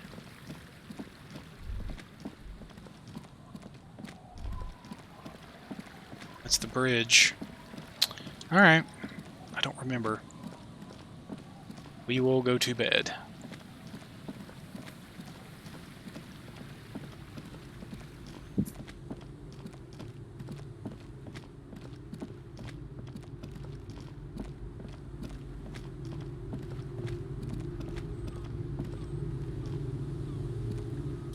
Enter the shack.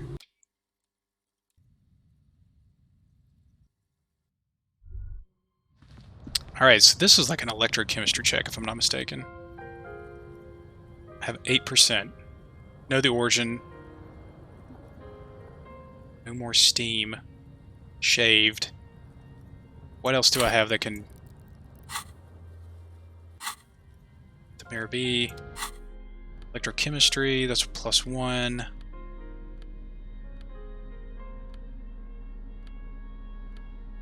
+2. There's no way I'm going to get enough to successfully... There's plus... Now those are both plus. Those are both pants.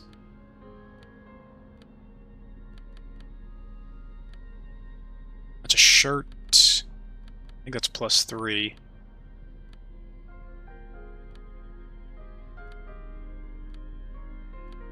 Okay, so if we do that, and then we do that,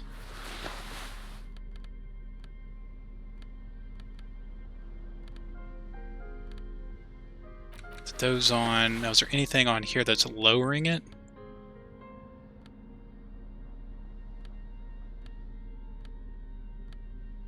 No. Now let's see. Pockets of these new jeans are perfect for sticking your hands into. Makes you look cool, calm, and collected.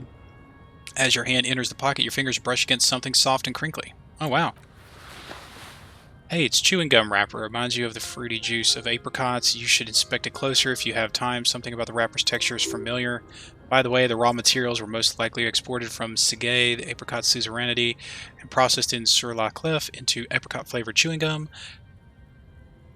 Loved by kids of today and yesterday. Something about it is familiar, and not only to your fingers. Well, that's weird. I guess I should just be putting on all the clothes. Gleaming chewing gum wrapper found in the pocket of the laborer jeans. It gives off ever so faint scent of apricots. There it is again, the scent of apricots with a touch of cinnamon. Smells like the end of some distant summer, the surface of another planet or some ancient temple. Ancient temple? Take a deep, deep breath. Bitter, citrus, sweet. It seems to grow stronger like a glow with every breath you take. Whatever petrochemical byproduct they use to create this artificial flavor,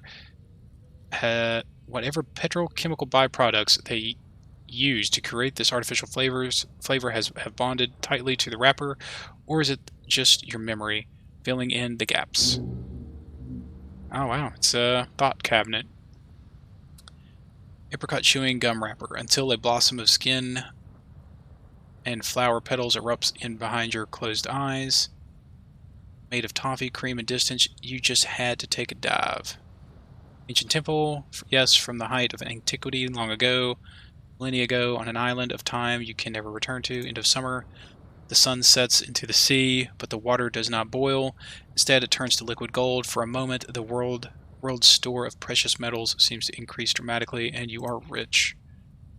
There is a movement next to you, the shuffles of your small coat, warm like everything, but when you turn toward it, there's nothing there. Where did it go? Wait, come back. Why are you talking to a gum wrapper? Put the wrapper away. Apricot scented chewing gum, a litany of contact mic, Kingdom of Conscious. Apricot chewing gum. You have found trace of entity who's been stalking you through the plains, the Gloomstalker, the conglomeration, the shadowy organization behind your downfall, possibly connected to your dreaded X something. Granted, it is impossible to determine its true identity, but you can remember where you first smelled its treachery. Yes, use the Tutti Frutti gum wrapper, reconstruct the day you first breathed into her untrustworthy atoms. Oh man, it's about his ex-wife. I'm glad we kind of just stumbled into that. Now I've got to use 3. I want to do this one, and I want to do Contact Mic, and I want to use Kingdom of Conscious. Whew. That's a lot of skill points to have committed. But,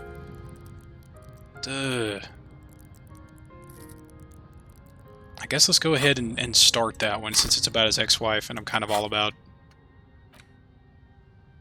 Yep. Let's go ahead and put that one in there. Okay. Now we're out of skill points. Go ahead and unequip that flashlight. It's kind of weird in my own house. Alright, now what happens now? I've got my best electrochemical. I'm at a 42%. Success! It's like something snaps in you. A nerve ending. A thought, sadness, your face in the mirror is suddenly clean of the leer that had distorted it for God knows how long. Just like that, it's over. The running gag that your life had become, a sad old man looks back at you. Let the mirror be free for now. Oh, dang. Well, now I do just look sad. That's not what I wanted. Whoa, not good.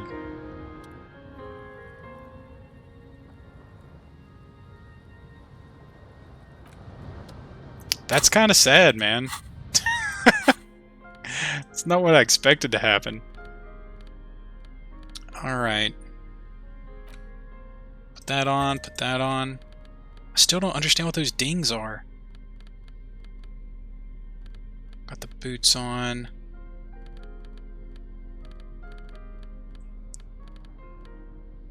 Where is... What pants? Oh yeah, the Kingdom of Conscience pants. I didn't want anything that gives me negatives, because I think that if I can ever actually complete the Kingdom of Conscience thing, those probably useful. Alright. Nighttime it is. Go to sleep. Probably gonna talk to my inner thoughts. Across the room, the heating system hums its soft lullaby, the mattress feels soft and sheets warm. It only takes you moments for the world to fall away.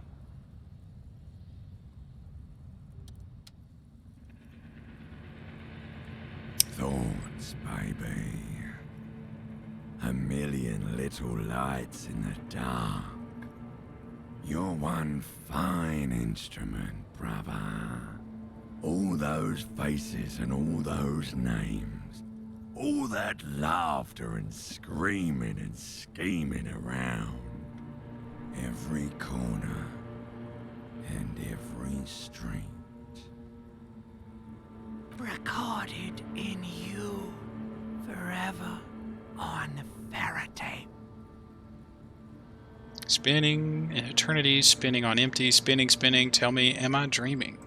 No, you're spinning tapes at the discotheque. The great unceasing disco of the mind. The flash, the bang. The endless learning experience. Spinning in eternity. On and on it goes, for untold hours. At the disco where you first asked her to dance. Rising, rising. Above the dark curvature, the great wingspan of sleep. Studded with stars. Behold, there are millions of them down there. The first time, the last time. The smoke in her mouth, the potted flowers, the faces turning, changing. What is it? It's the world, Harry boy. And you're made of it. Every day you're out there, you make more of yourself from it. I'm afraid you can't be unmade now. You can never forget this shit. The colors, the voices, the rain, the snow, I don't want to. It's beautiful. Endless visions erase them. The colors, the voices. All stuck on loop. Whirling, spitting out words and images. You're the son of the world again. Harrister, a ceaseless agent. Picking up litter and old newspapers, collecting your little bubblegum wrappers and idiotic picture postcards. Meaningless, meaningless keepsakes. Reading your awful letters and recalling things, aren't you? The endless names of the world. An address book you are. The map of a city. That's right, I am an agent of the world, but what if I want to be the agent of nothing? Agent of the world. You'll go insane if you keep going like this. One more day, and you'll be in the loony bin. I just know you will. And for what, brother man? Solving your little crossword puzzle. Doing your tasks. Crossing names off your lists. Trying to become some sort of world detector. It won't make it okay. It won't put smoke back in her mouth. Why? 'Cause only love can break your heart. Feel the pillow under your cheek. Beep, beep, beep. The alarm is ringing, Harry. The disco circus goes on and on. You barely slept 3 hours last night. Shivers, do it for the wind. Logic, do it for the picture puzzle. Put it all together. Solve the world one conversation at a time. Open your eyes. Alright. And I'm up. And I'm just a normal cop. Just a normal cop doing normal things. Looks like I'm having a little trouble getting going.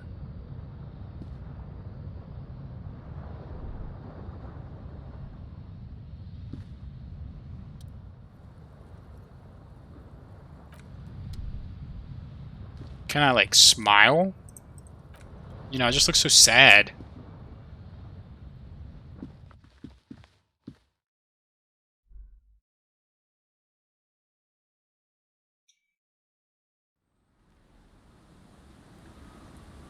There's Kim. Yes? Good morning, Kim. Alright, probably should just take a take a break, or it's just going to keep going. Does her conversation change day to day? Probably not. The waves are beginning to die down. Look at those little bastards. Simmer down, bastards. What does she care about the waves? What is it with you and the waves? Never mind the waves. Let's state, what is it with you and those waves? What is it with the waves and fishermen? She tilts her head and looks at the sea. We need to be out there with them fishing, making a living, so I asked them to accommodate me. But until that happens, I can try to assist you the best I can. So what will it be? Still very low? Be seeing you. I don't like it down there so close to the exit out conversation. Okay. We've had a good little... made progress. That's good. We've got a few things left to do. Let's see. We should probably just go... What time are the business hours? We need to go talk to the cryptozoologists. The College Jamrock Public Library, but it doesn't open for a little while. So maybe we'll go check out the church first thing next time. So let's save it. Save game. Okay. Alright, so thanks for joining me. We'll probably be back this afternoon sometime. Just going to take a little break here and get a few things done, and then just dive back in, and then we'll be back. Maybe I don't know, I feel like we're moving right along. We've uncovered almost the whole map, so making good progress.